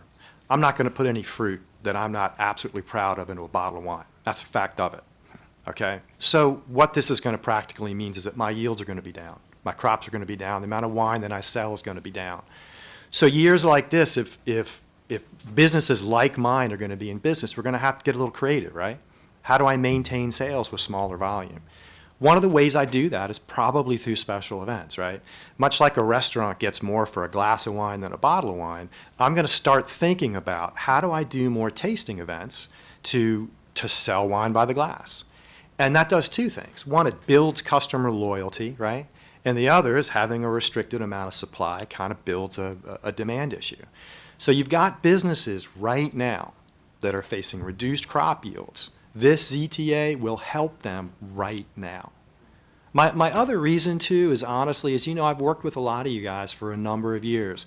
There's a ton of wisdom on this council. While I haven't agreed, with everything that goes on over the years, it's undeniable. There's a huge institutional knowledge of the Ag Reserve, and as we all know, that's going to turn over in January. You guys have the experience and knowledge to do this now. You really do.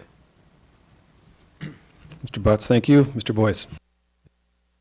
Yeah, I'm Ed Boyce my wife and I own Black Ankle Vineyards in Frederick County, and we've just purchased land in Montgomery County that we are planning to build a new winery and tasting room on.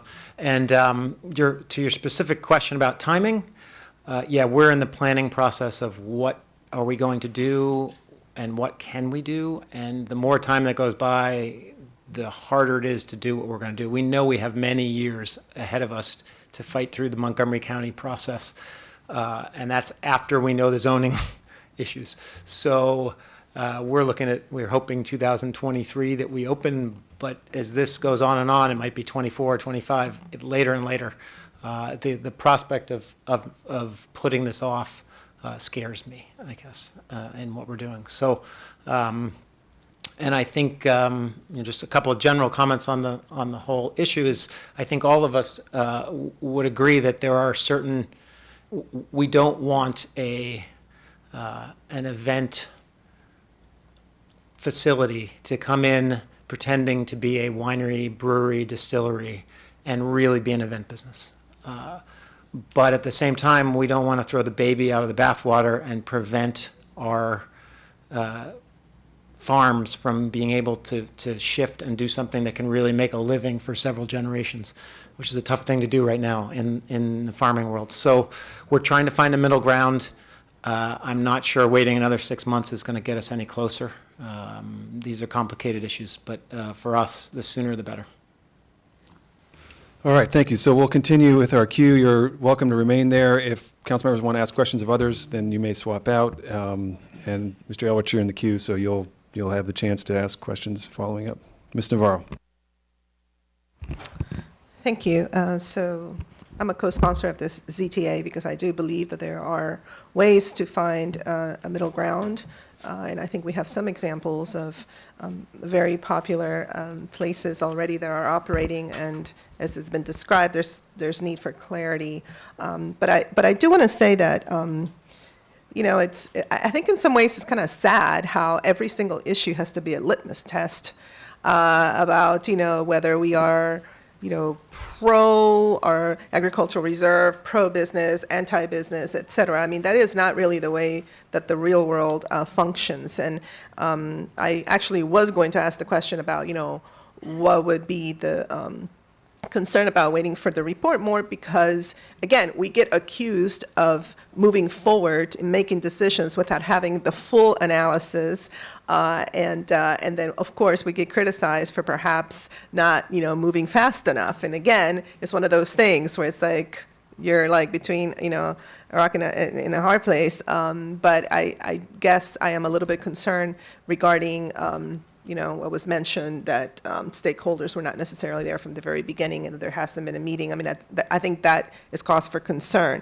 But I just think that overall, again, it is important for us not to turn everything into a litmus test. And, as I was sitting here, this is totally perhaps not related to this issue, but this equity policy was mentioned, and it keeps being brought up under the guise of, the next executive having to do this. And I've been working on this for a very long time, which means, to me, reinforces why we need an equity policy, because when you have people of color serving on certain bodies, they tend to be erased by the work that they're doing.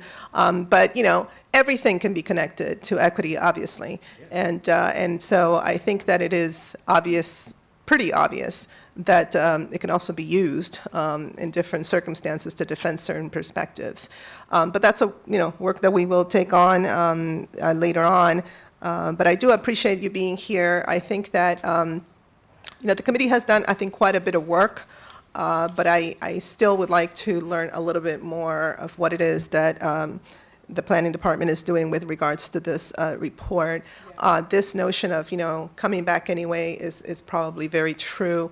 And I'll also say that, there are going to be hopefully 5 of us coming back that have a lot of, still I think, institutional knowledge and have been stewards and protectors of, this amazing asset that we have in the county, the agricultural reserve. So don't worry, we'll make sure that our new colleagues, get up to speed, but they're also a very good group of people. So I just want to make sure that out in the public, there isn't a sense that somehow if we don't rush everything right now, nothing is going to get done with the next council. I think that Montgomery County is well known for taking that very seriously in terms of transitions and things of that nature. So anyway, I'm just listening to the conversation here and really appreciate everybody's work around this. I think that we can reach a consensus and appreciate that this is a work session so that we can hear more about, pros and cons. Thank you. Thank you. Just brief announcement. We are going to have to reschedule the WorkSource Montgomery discussion for a future date. And so the clerk will be here. Will keep us apprised of that. But if you're here just for that, you are invited to go back to your otherwise previously planned. Mr. Katz. Thank you very much, Mr. President. Let me just say from the beginning, I am extremely supportive of the Ag Reserve. I am extremely supportive of agriculture in general, and especially want to make certain that it remains profitable in Montgomery County. It is a huge problem, and part of what we are dealing with today, to be quite frank, is that it's government trying to tell somebody how to run a business, and that becomes a problem. We have to make certain that the zoning is protected, that your neighbors are protected. Everything has to be protected, but government gets in the middle of this thing, and all of a sudden it gets murkier than it ever should. But I am concerned about the fact that we have a study that's supposed to be finished by January, that we're saying we're going to put this cart in front of the horse. And I tell you, part of it, and Ms. Boyce, you mentioned it, is that how the other hurdles that you're going to have to go through for these types of businesses. And if possible, I would like to figure out what's a way that we can do that without having you go through so many hurdles. It has to be an accessory use. It has to be, all of the things that need to be protected, but we need to do it right. And as far as I'm concerned, if you're going to make an investment, and I hear you loud and clear, but if you're going to make an investment, it should be protected, and it should be that you have a right to be successful. And I don't know what the exact numbers are. If it means that you can have 25 events in a year without, or whatever the numbers are, we need to figure it out. You need to be told, it needs to be written, and it needs to be so that everybody comes to the table. And we have a study that's underway. I understand that you're concerned that it's not going to really be January. And I've been here, and I understand that sometimes it gets pushed back. Can you give any indication, Pam, or whoever, that this really, a real date, a certain time frame? Can you do it faster? Hello, for the record, Josh Penn, Area 3 Planning. We did have some setbacks with this study. A lot of it had to do with bringing a consultant on board to do the comparative review and the zoning code analysis. We got into some things that I wasn't prepared for in terms of how the process is to hire a consultant. So we got that worked out, and so what we did is we took 2 months, the summer off, because it was the summer period, planning board was in recess, to get the consultant caught up and get them underway. The consultant is working, they've been working, but Jessica's right, we haven't met in a couple of months. The September one was supposed to be this Wednesday, the 19th. It was canceled because we had a number of conflicts with the Jewish holiday and some other issues. So she's absolutely, we haven't met. But we have had everybody on there, and I apologize to Jessica if she felt like it wasn't at the beginning that she was included, but her and Phil were on my list from the very beginning. It was originally a list of about 25 to 30 people, which everybody knows that a committee of that size is unmanageable. We managed to get it down to about 19 people, and we felt like it was being inclusive. Now, for the January 19th date, once the consultant comes back, I think things are going to move forward faster. We can put things on paper. We don't have that data yet. And that's what's holding us back at this moment. Okay, well, bottom line for me is it needs to be done. And I understand that there's issues and the bureaucracy gets in the way of this thing, but it needs to be done, and it needs to be done as quickly and as correctly as possible. I believe that as far as I'm concerned, I would like it to be, you're saying the puzzle to fit it together for the business side, for the ag reserve in general, and I think it needs to be done in such a way that everybody remains whole and can understand what they have here. And I don't know that we necessarily have that now. It concerns me when a Royce Hanson says that, that there's issues with this. It concerns me. But it also concerns me that when you have the agricultural community saying, look, we need additional business in order to stay viable. So we need to do it as quickly as possible. As far as I'm concerned, I understand that people want legislation done immediately, and and certainly would like to have that happen too. But I want it to be done right, and I think that if we could wait until the study is done, I understand that that's not, certainly going to be applauded from everybody up here. But if we could wait for the study to be done, I think in general and in the long term, we would actually gain so much more than just passing legislation and saying that's what we did. Thank you.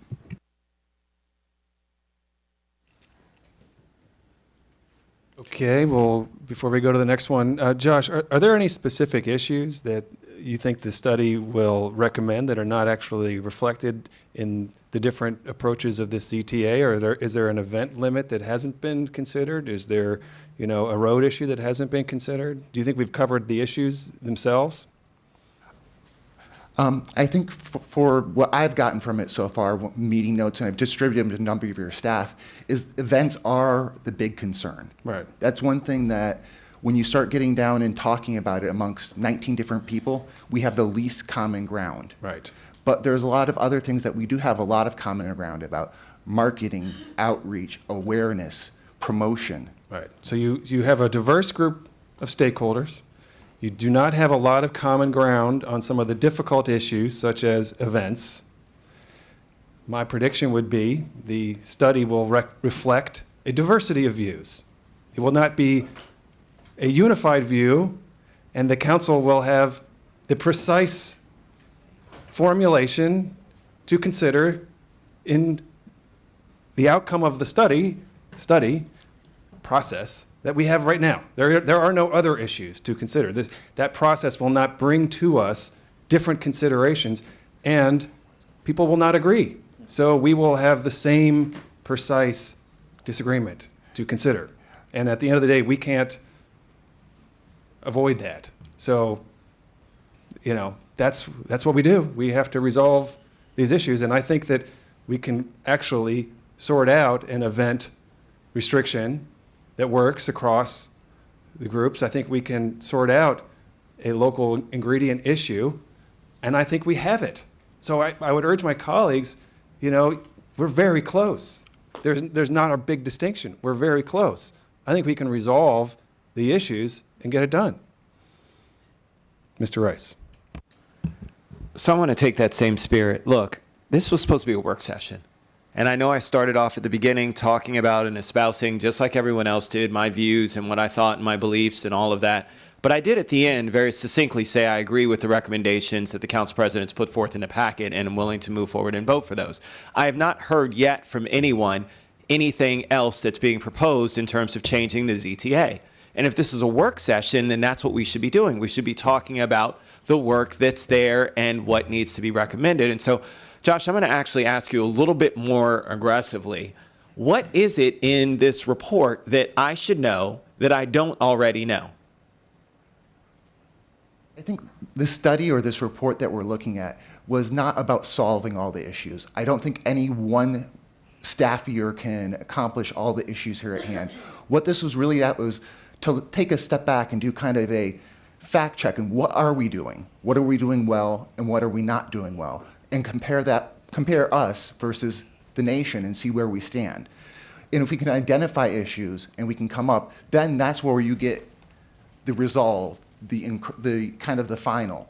This study was really about looking at it finding out what the issues are, making recommendations how we can address issues, and if we can't solve an issue, at least put forward a recommendation that this needs to be studied further.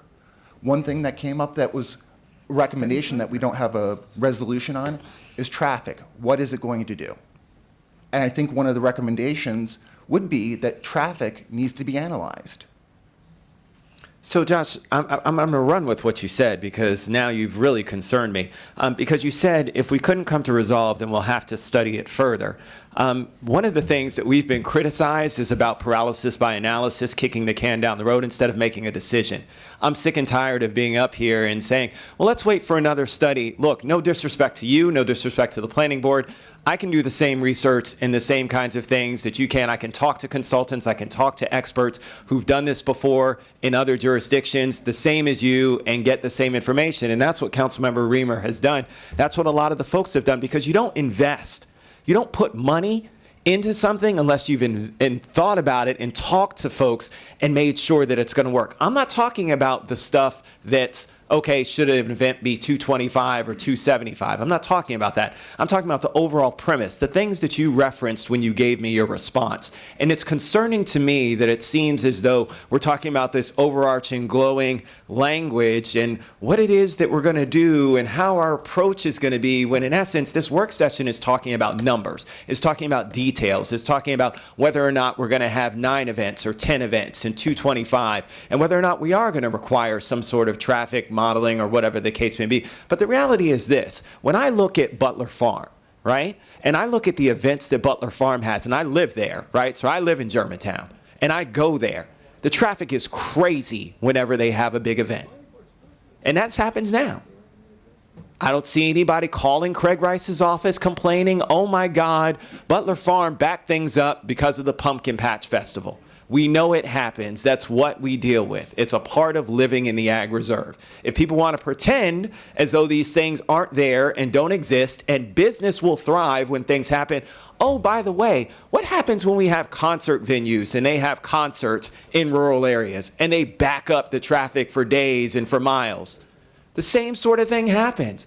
I mean, we have to get real and start saying that, look, a product of success is traffic. We know it. We deal with it now here in Montgomery County, every single major metropolitan area. And I'm not telling you something you don't know, right, Josh? So why do I need you to tell me something that I already know? You know, it's interesting. My grandparents were sharecroppers, and Councilmember Berliner said something that I think I need to correct, because he was talking about the advocates and them being, they're no better stewards of the land. That's not true. The best stewards of our land and the best guardians of our land are our farmers. They're the ones who've been doing this for a very, very long time. My grandparents and my mom and her 14 brothers and sisters in rural South Carolina. And while I didn't grow up on that farm, I visited every single summer. They forced me to. I didn't want to be there. But I learned so much about what goes on and what farming is about. And so from that perspective, I don't think and can trust anybody else beyond those people who know and who invest in it, who invest their lives and their livelihood and make their families invest their lives and their livelihoods in something. And so why, again, we are going to continue to say, well, let's study more instead of moving forward. If there's a debate about an issue, I'm willing to talk about it. Let's talk about the numbers. Is it 225? Is it 250? Is it 200? Is it 175? Let's talk issues, numbers, and stop talking about let's wait for a study that's going to tell me the same thing that I know today. Thank you, Mr. Rice. Mr. Eldridge.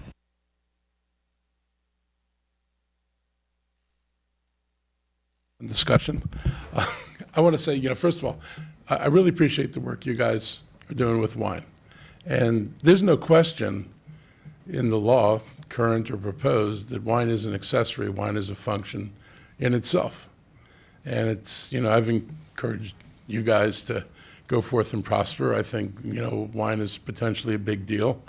I was the one that, actually proposed the idea of putting the crush pad up in the Ag Reserve, because I thought that if we had a crush pad, we can actually stimulate wine, and it was very deliberate. Grapes are the number 6 crop at the farm gate if they leave as grapes, and the number 2 crop if they leave in a bottle. And I understand full well that the goal of that is it drives up value production, and at the end of the day, it disincentivizes people from turning the land into residential land, because like no one would turn Sonoma Valley into a suburban neighborhood.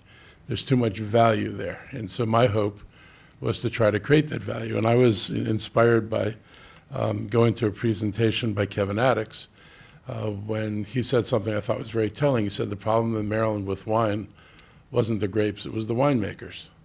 And then went on to talk, well, he was blunt. He said, we had a lot of people who were amateur or who weren't fully professional, and it was more of a hobby.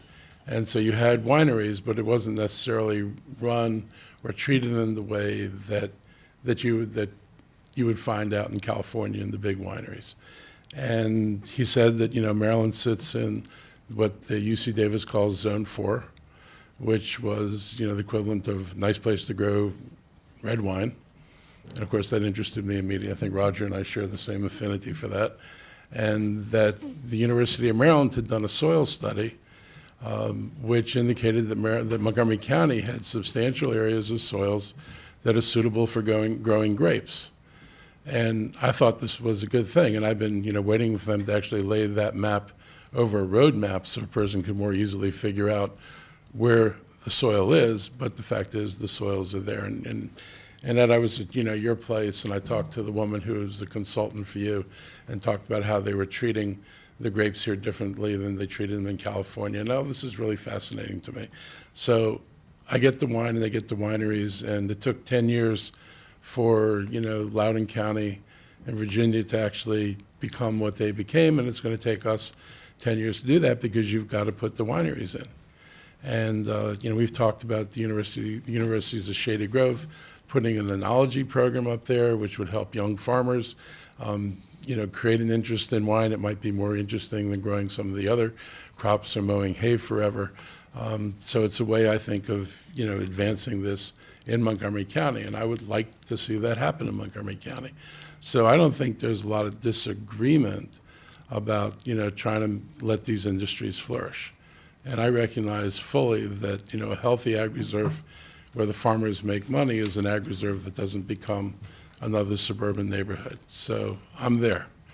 I wanted to understand, I don't understand why you feel in jeopardy, because obviously you have your permits and you're doing your business now. So I can't imagine anybody coming along and saying you can't do what you're doing now. I hope you're correct. I am going to assume that you're correct. You're right. I have a license from the state, and I am fully permitted with UNO through DPS. So on some level, you're probably right. I'm hoping you're right. Yes, I'm assuming that I'm fine. However, with all of your extensive knowledge with wine, you know that is what is written into the zoning code, is the word wine, winery, and grapes. Right. Full stop.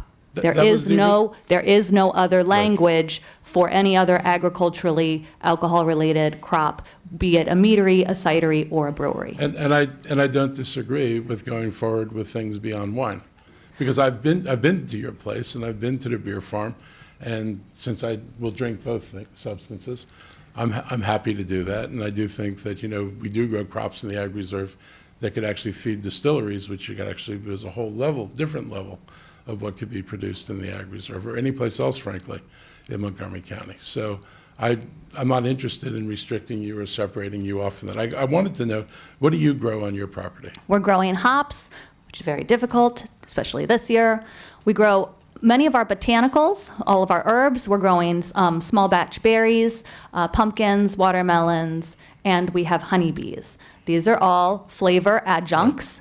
None of these are the base ingredient. We've talked about this. Many of you have heard me tell this story quite extensively, but we are on a working 230-acre farm that has been put into agricultural preservation. That means that any business that gets added to our farm is going to be tied to farming, and a farm brewery was an allowable use. So we're growing those ingredients. We picked those on purpose.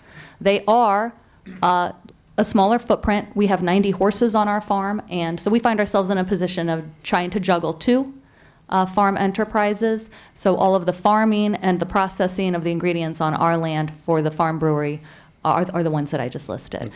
If I can just indulge you for a moment, though, I would like to say that the proposed language for the majority of ingredients out of the Ag Reserve is exciting. I think that that really promotes a level of cooperation and promotes some opportunity for farmers coming down the line. All of those base ingredients, the malts, what we're looking at are opportunities to increase supply in the Ag Reserve from farmers. Maybe it's not me. It might not be me. I'm choosing to grow something else smaller and am able to do that per the way the language is written in the state license that I have. Since we had the Fed committee meeting, I've made a batch of beer with cucumbers in it from Lewis Orchard. I have a sour beer, council member Leventhal, that has watermelon, 300 pounds of watermelon that I got from Linda Lewis. I have pumpkins, and all of my beers that I've made since that committee meeting also have locally sourced malted barley. So I'm proud. I think that this is really exciting. I think that I am growing ingredients on site. I am processing those ingredients on site. My farm brewery is accessory use to what I am growing. But I love the idea of working with other farmers in the Ag Reserve. That language about competitive pricing, that's just simple economics. That just lets me as a producer or as a consumer be protected so that I wouldn't find myself in a monopoly situation. But I love the idea of working with the farmers. I think this is amazing. I think this is a good opportunity for the Ag Reserve. I think it has far-reaching benefits well beyond my front door. I think that opens up opportunities for other farmers, large and small, to be growing base malts, specialty malts, as well as other raw ingredients. So I'll also say that, barley is the number 5 crop in Maryland. And it produces $18 million in revenue, so it's not like barley can't be grown here. And it's probably, it's dependent on demand. And the breweries will create a demand for barley, and somebody might actually be interested in producing that. My concerns are, I do think we need to look at the event system, how many events and how many people. And I do think it's worth looking at what other people have done. I think that's the one value in the study, is to get us more information on what other people have been down this road, have experienced. And I don't see that as an impediment. I don't see that as a path to know. I just see that as a path to what's the right number. That's all. I'm not, I personally think people ought to be able to do events. The question is how many, how big. As far as not doing a traffic study, if you know that one of the likely outcomes is that you're going to need a traffic study, I don't get why somebody didn't say, let's do the traffic study now. Why are we waiting till you produce a report in January and then come back and say, well, we need traffic studies? I mean, it seems that as one goes through the process of doing what you're doing, that when you need information, that should be generated during the process, not at the end, because we'll never reach the end of this. Is every time we raise a question, we say we have to complete the current study before we can go on and ask the next question. So I don't know what it would take to do some of that, but it sure doesn't make sense to make this drag out forever. The other thing is what constitutes accessory. In your situation, there's no question to what constitutes accessory. My heartburn comes with the 1 to 5 acre sites.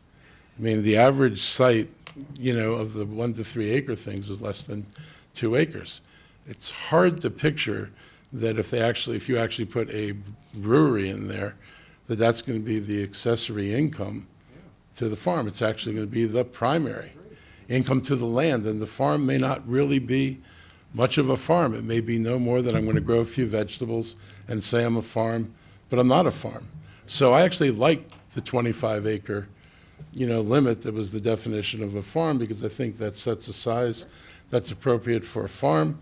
It keeps people from gobbling up 1 acre sites and trying to put something on a 1 acre site, which in all honesty could be a light industrial operation that could go any place else in the county. But let the farmers, the people who are really farming, truly benefit from it. And I would have been more comfortable if there was an income relationship in terms of what makes a subsidiary to how much you're producing off of the farming versus how much you're anticipating off of, say, a brewery activity. But I don't, it's not in here, and so there's no nexus that demonstrates what's subsidiary, other than, I guess, whatever calculations goes on in the black box in DPS or whoever else is going to figure this out. So I would just like a harder definition of a subsidiary, and I'd like to move the acreage back to 25. So, that's been the standard definition of a farm.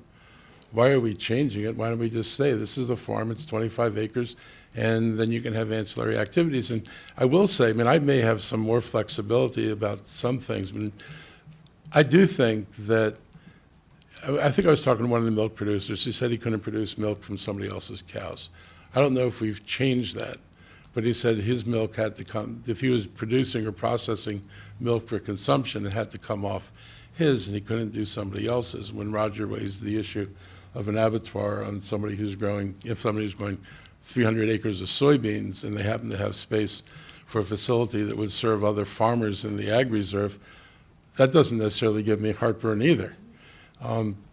There ought to be the ability of farmers to cooperate and say, my land and my circumstances are more suitable for doing some things that complement the activity of other farmers in the ag reserve. So I don't think I want hard and fast lines of saying you can only process meat if you've got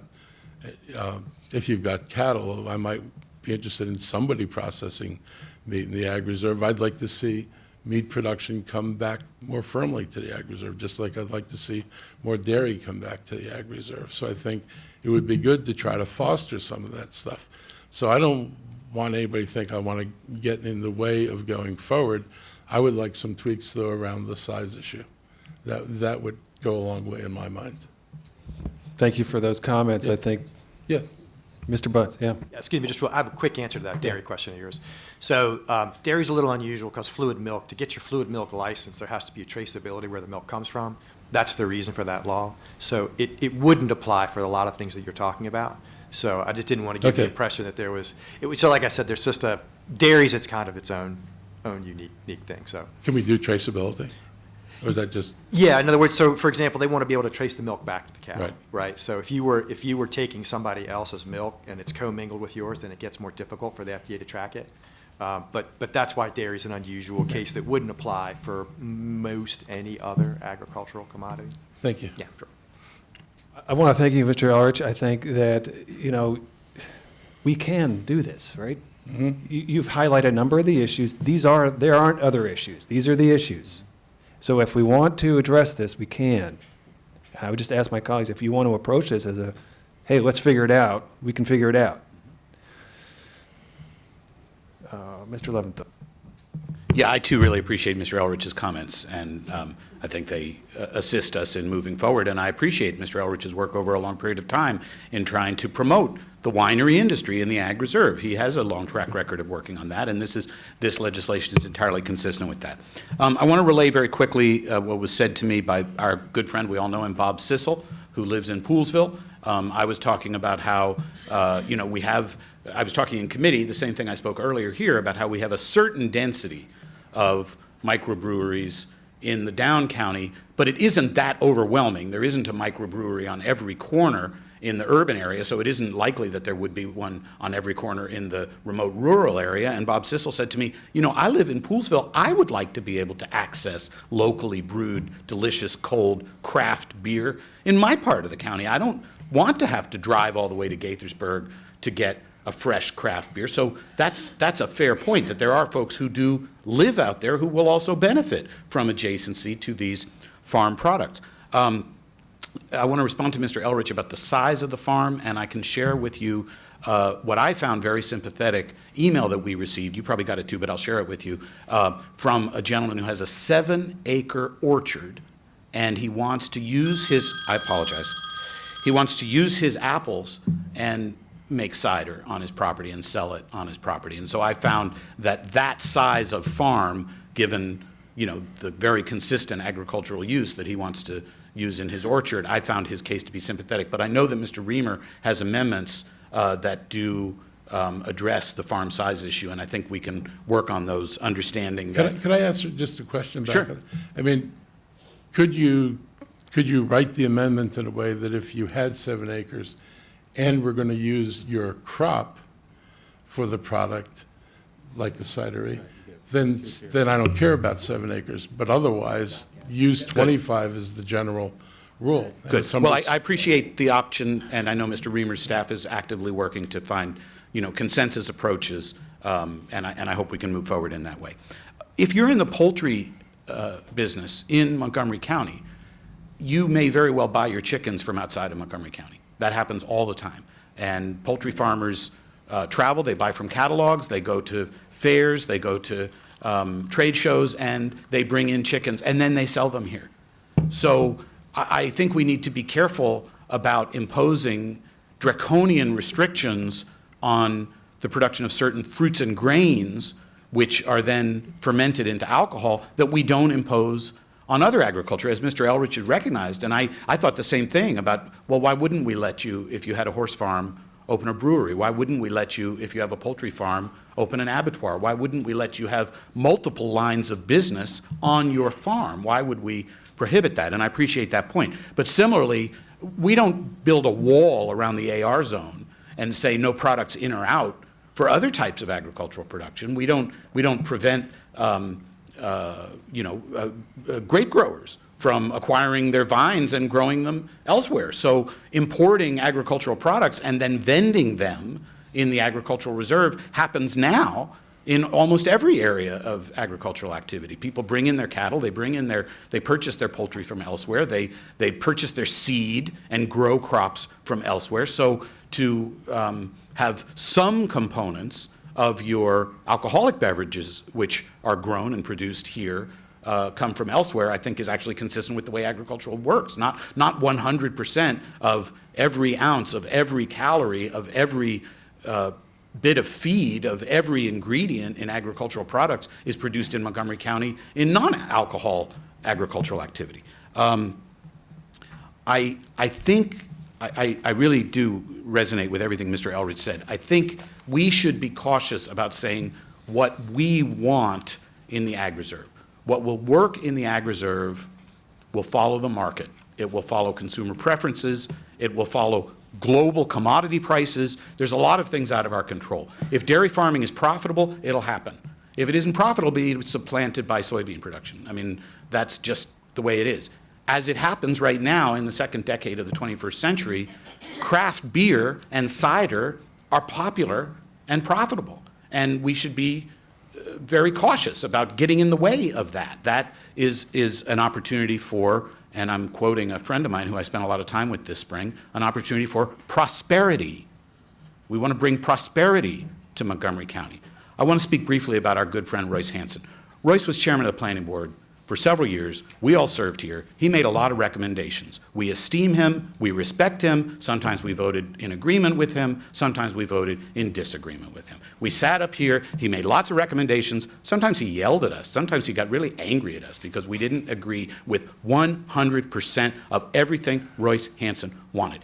I happily voted with him when I agreed with him. I voted against him when I disagreed with him. It didn't mean I respected him any less. It didn't mean I esteemed his career or advocacy any less. And then finally, on the issue of equity, I do appreciate Councilmember Novato's leadership on that issue. I did not mean to neglect mentioning her, but it will be a very fascinating discussion if indeed we want to view every decision through an equity lens. We will find that frequently we don't want to discuss certain issues through an equity lens. And if this is one that we shouldn't view through an equity lens, I have to say I think it is an equity issue. I think it is an issue of some landowners wanting to make it more difficult for people who live outside the AR zone to enjoy and participate and benefit and spend money in the AR zone. And I do think that that's an equity issue.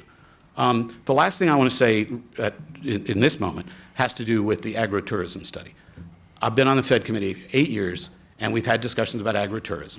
And I know what this is going to be like. We are going to argue about pumpkin chucking. We are going to argue about corn mazes. We are going to argue about Halloween displays and haunted farms. And we are going to get emails from community organizations and civic associations bitterly disagreeing with some of the consensus recommendations of the Agritourism Task Force. I have been down this road before. I have seen this movie. So this agritourism discussion is going to get waylaid and sidetracked, and we're going to get emails, and we're going to have to respond to the emails, and there's going to be, well, it won't be, when I say we, I won't be part of this discussion, but the next county council will. And there's going to be a ton of things that get thrown at us. And so here we have businesses, successful, operating today, that have asked us for clarity and asked us for relief. And that's why this is before us now. We have successful, homegrown farms, the kinds of things and the kinds of people, the entrepreneurial spirit that we want to encourage and support, and they're asking us to act now. That's why we're acting now. Thank you, Mr. Leventhal.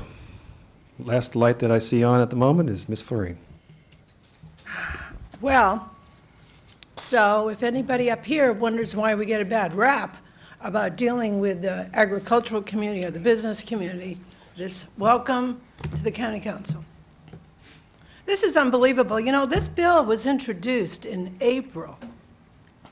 This has not been a rush to judgment. We had a public hearing in May. We worried about all these issues.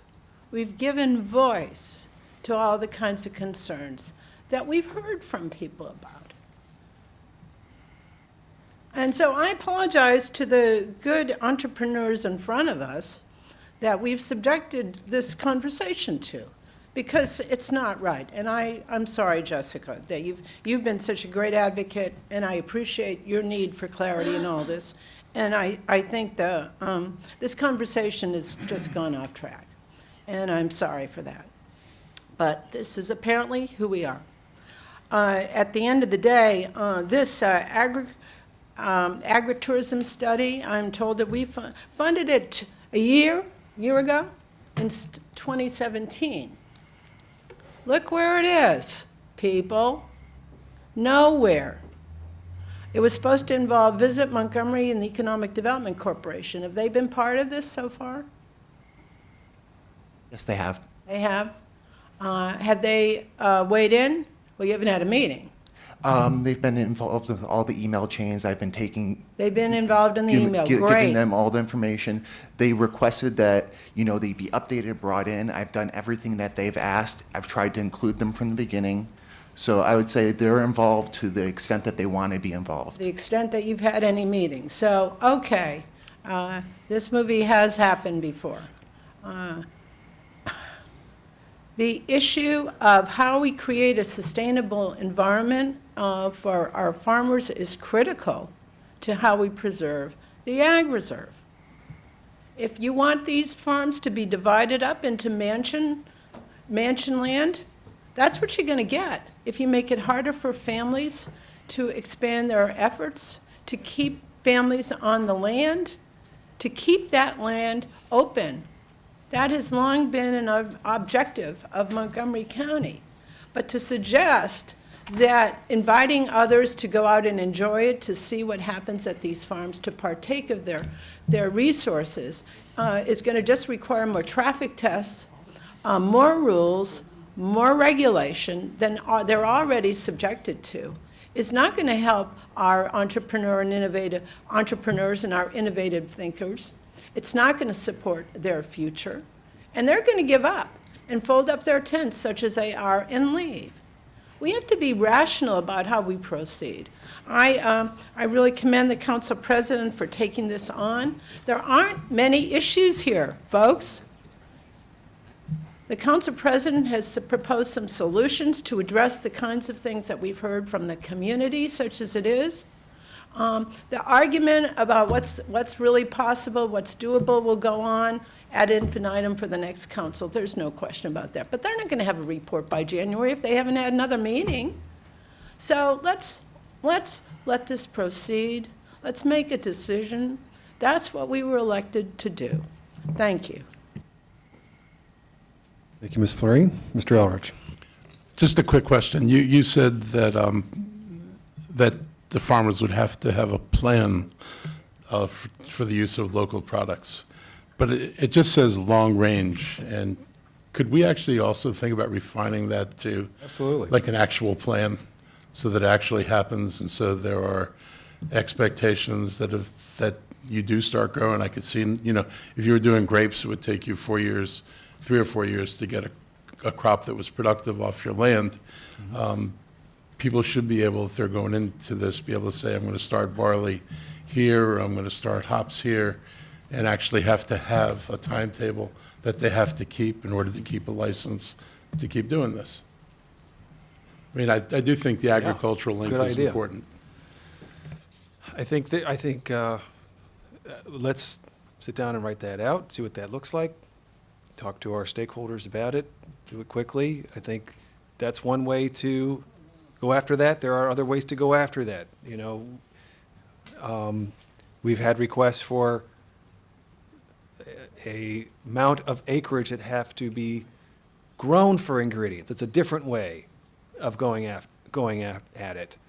You know, we have in the amendment that's been proposed to the committee, we have a clear 5-acre minimum for wineries, and then you have to either have 20 acres planted under your control or source a majority of your ingredients in Maryland. We could do a version of that with breweries that is realistic, you know? Could you have a 1-acre requirement? You know, I just think if we're careful, if we listen to the individuals who are running the businesses and take what they say seriously, I think we can craft something quickly that speaks to these issues and puts it forward. And I think we can move ahead and, you know, let the tourism study focus on the 400 other aspects of agritourism that we will also have to deal with. And, you know, we can address this one ourselves. Again, that board can't recommend zoning. The planning board has already supported this. So we have some work to do to get a solution that is going to succeed across the groups. But I think the ideas you've mentioned, Mr. Elrich, are in the right spirit. And I think we should just put stuff on paper and try to work it out. I think we're done for today. Thank you so much for everyone's participation. All right. We will hopefully proceed efficiently and liberate ourselves for the afternoon. Good afternoon, ladies and gentlemen. This is a public hearing on Bill 2818, Boards, Committees, and Commissions Amendments. This bill will change the membership of the Cable and Communications Advisory Committee, change the membership composition of the Commission on Veterans Affairs, change the name of the Committee on Hate Violence to the Committee Against Hate Violence, and generally amend. Yeah, well, you know, I have to confess, I wondered when I first read the name of that committee, and generally amend the laws related to boards, committees, and commissions. A GO committee work session. It is tentatively scheduled for Monday, September 24th. Persons wishing to submit additional material for the council's consideration should do so before the close of business, September 19th. And if you'd like to follow the progress of this bill and any bill, including any bill that we'll have a public hearing on today, the council has a website function called subscribe. And you can go to the council website, search the bill, and then you can subscribe to the council records for that bill, and it will notify you of any committee meetings, any updates and materials that are part of the process, and that will help you stay abreast of the process. And there are no speakers for this hearing. Very good. Moving on. Agenda item number 8. This is a public hearing on zoning text amendment 1810, townhouse living, accessibility tax credit. This ZTA would allow a tax credit under section 52107 for a townhouse unit approved as a conditional use, and generally amend the standards for townhouses approved as a conditional use. The Fed Committee work session on this ZTA is tentatively scheduled for Thursday, September 20th. Persons wishing to submit additional material for the council's consideration should do so before the close of business today. And if you want to follow this, go to the website and subscribe to this zoning text amendment. Our speakers today are, I have Martin Mitchell and Dean Packard. Is there anyone else? I see Mr. Russ is here, but you're here as a resource in case there's a question. Very good. Martin Mitchell and Dean Packard.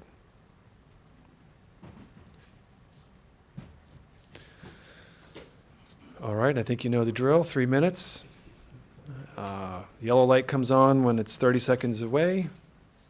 And press the button at the base of your microphone. When that red light comes on at your mic, that means you're live. Mr. Mitchell. Good afternoon, President Reamer and members of the council. My name is Dean Packard. We were here before you some time ago obtaining approval of the Design for Life zoning text amendment. Since that time, we have labored for approval of the first Design for Life project located in Rockville for 19 townhomes. This is the first project of its kind and will establish Montgomery County nationally as a premier jurisdiction for bringing accessible communities to the market. If you remember, our accessible community brings zero-step entries and mobility access universally to the average buyer, age-in-place, multi-generational families, the disabled, and wounded veterans. Our goal is to provide new housing without the barriers of steps that look and feel like any other townhome. The building industry has been slow to embrace the idea and reluctant to take the chance to model the future. Marty Mitchell and Mitchell & Best have seen the potential for our Design for Life model and how it can be universally benefit a broad community.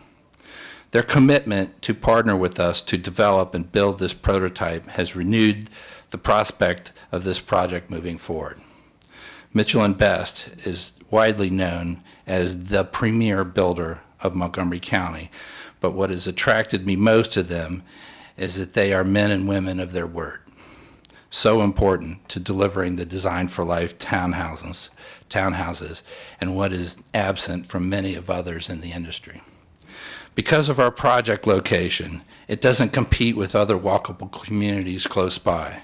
This creates a downward pressure on price for our potential buyers, and coupled with rising costs, margins would not be as you would expect. These units will cost more than the average townhouse to build. This is because wider and larger units must be provided to accommodate the elevator and Design for Life mobility access requirements at a price less than other townhomes being sold in the area. For the sole benefit of the future buyer to afford an elevator townhouse in Montgomery County, we feel it is imperative to recapture end buyer tax credits. We propose to request no direct benefit to ourselves as developers, as we can attain tax credit help for the future buyers.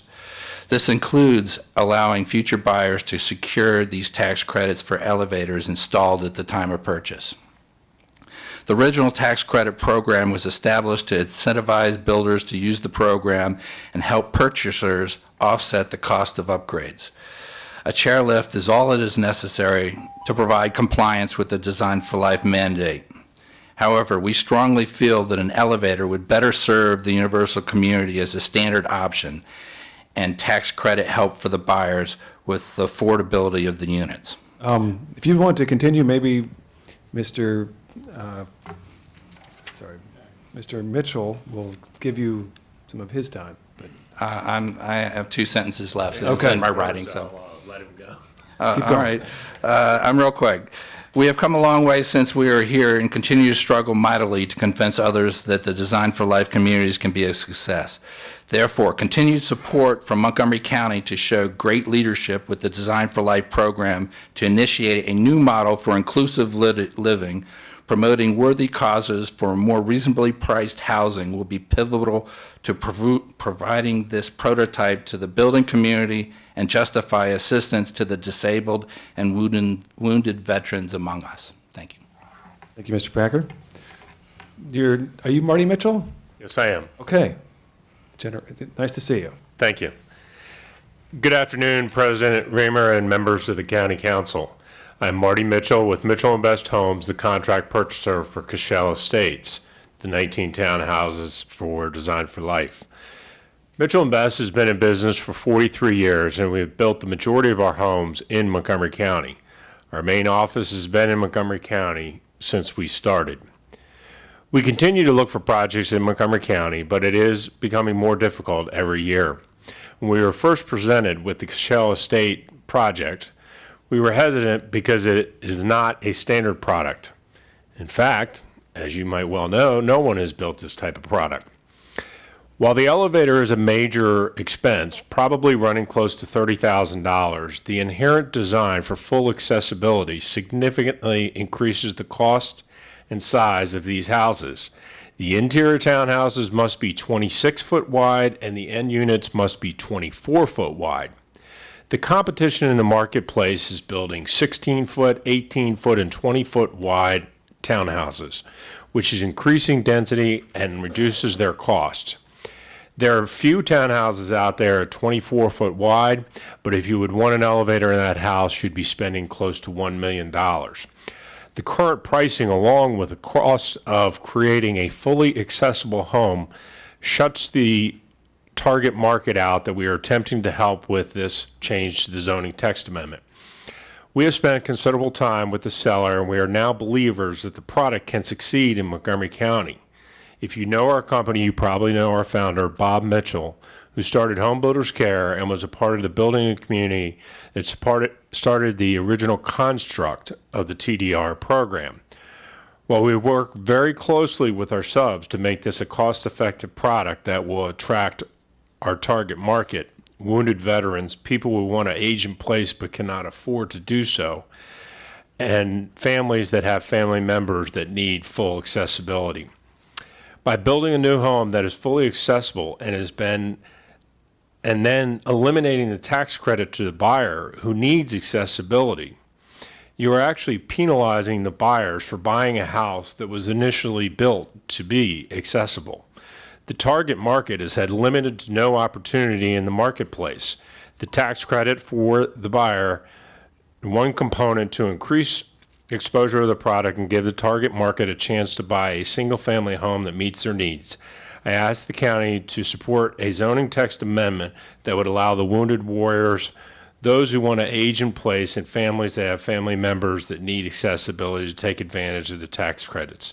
Again, to be clear, the tax credit would be for the home buyer and not for the builder or the developer. Thank you.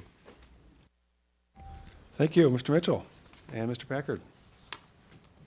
Does anybody have a question? All right. We will take this issue up in committee. Appreciate your participation today. All right, and that concludes our public hearings. Thank you.